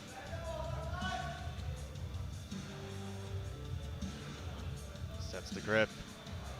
Serhat Erken for Turkey for the gold medal in the 74s. It's moving. Oh, it's the other side that gives up on the bar. So it's Ola from Ireland that wins the 74 title. What and a look at shocker. the crowd. They're in Oh disbelief. My goodness. Wow. The nominated second, forecasted 6th, finally wins the class. Joshua Ola is your champion. Look at the deadlift standing. Third, bronze medalist Daniel Adam Ubert from Hungary, 290. Silver medalist 292.5, Serhat Erken from Turkey. Gold medalist of the deadlift event with 295. Jose Juan Garcia from Spain. Final placings in the class. No members of the B group have survived onto the podium, but fourth from the B group, Rashkov, which is a great achievement because he didn't know what they were going to pull in the A group. But third, bronze medalist, a surprise, Serhat Erken drops down with 692.5. With the same total but lighter on body weight, 692.5. Jose Juan Garcia is your vice champion silver medalist. And a huge achievement for Ireland and Joshua Ola. He is the 74 champion with 695. Bro, what a class that was. Incredible. And if you look like from fourth to first, it's only a 2.5 kilogram that separates them. Wow. That's 125 to each side. Even in the juniors, it's getting even more stacked as the days goes on. Wow, we had incredible 52s, incredible 74s. And I'm gonna be honest, it was a pleasure to have you behind the mic, man. You've been a delight, insightful. Hopefully you'll be back with us. It was. And for the guys and the girls watching the streams at home, please don't go anywhere. In just a few minutes, there will be the medal ceremony. And we'll be back at 6:30 for the final flight of the day. See you then.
bench press silver to Orson Stas, Slovenia, 165 kilos.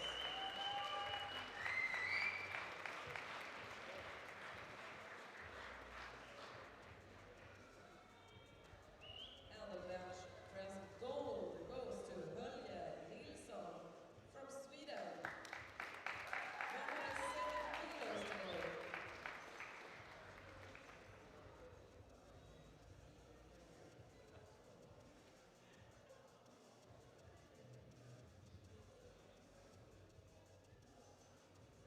Thank you so much, guys. Congratulations.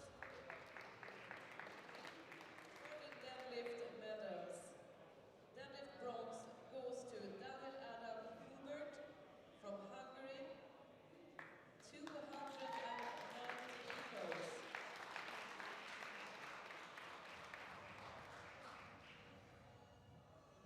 Deadlift silver, Sedat Erken from Turkey, 292 kilos.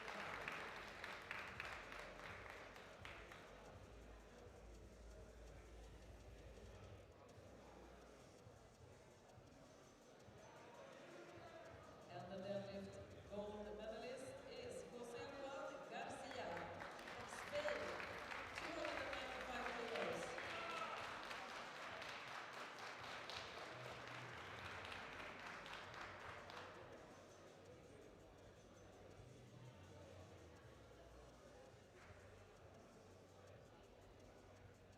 Thank you, guys. Well done. Now for the total podium.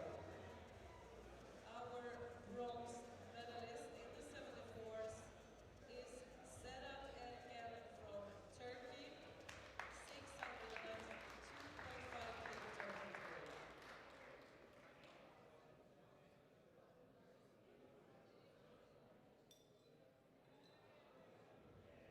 With the same total but lighter body weight, silver medalist Jose Juan Garcia from Spain.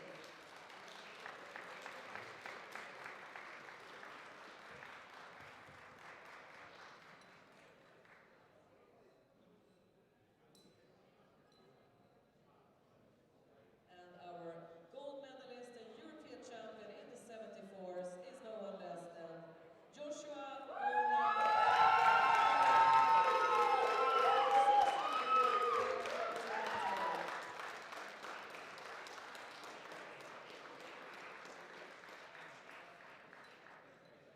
Please all stand for the national anthem of Ireland.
Thank you so much, guys. Congratulations.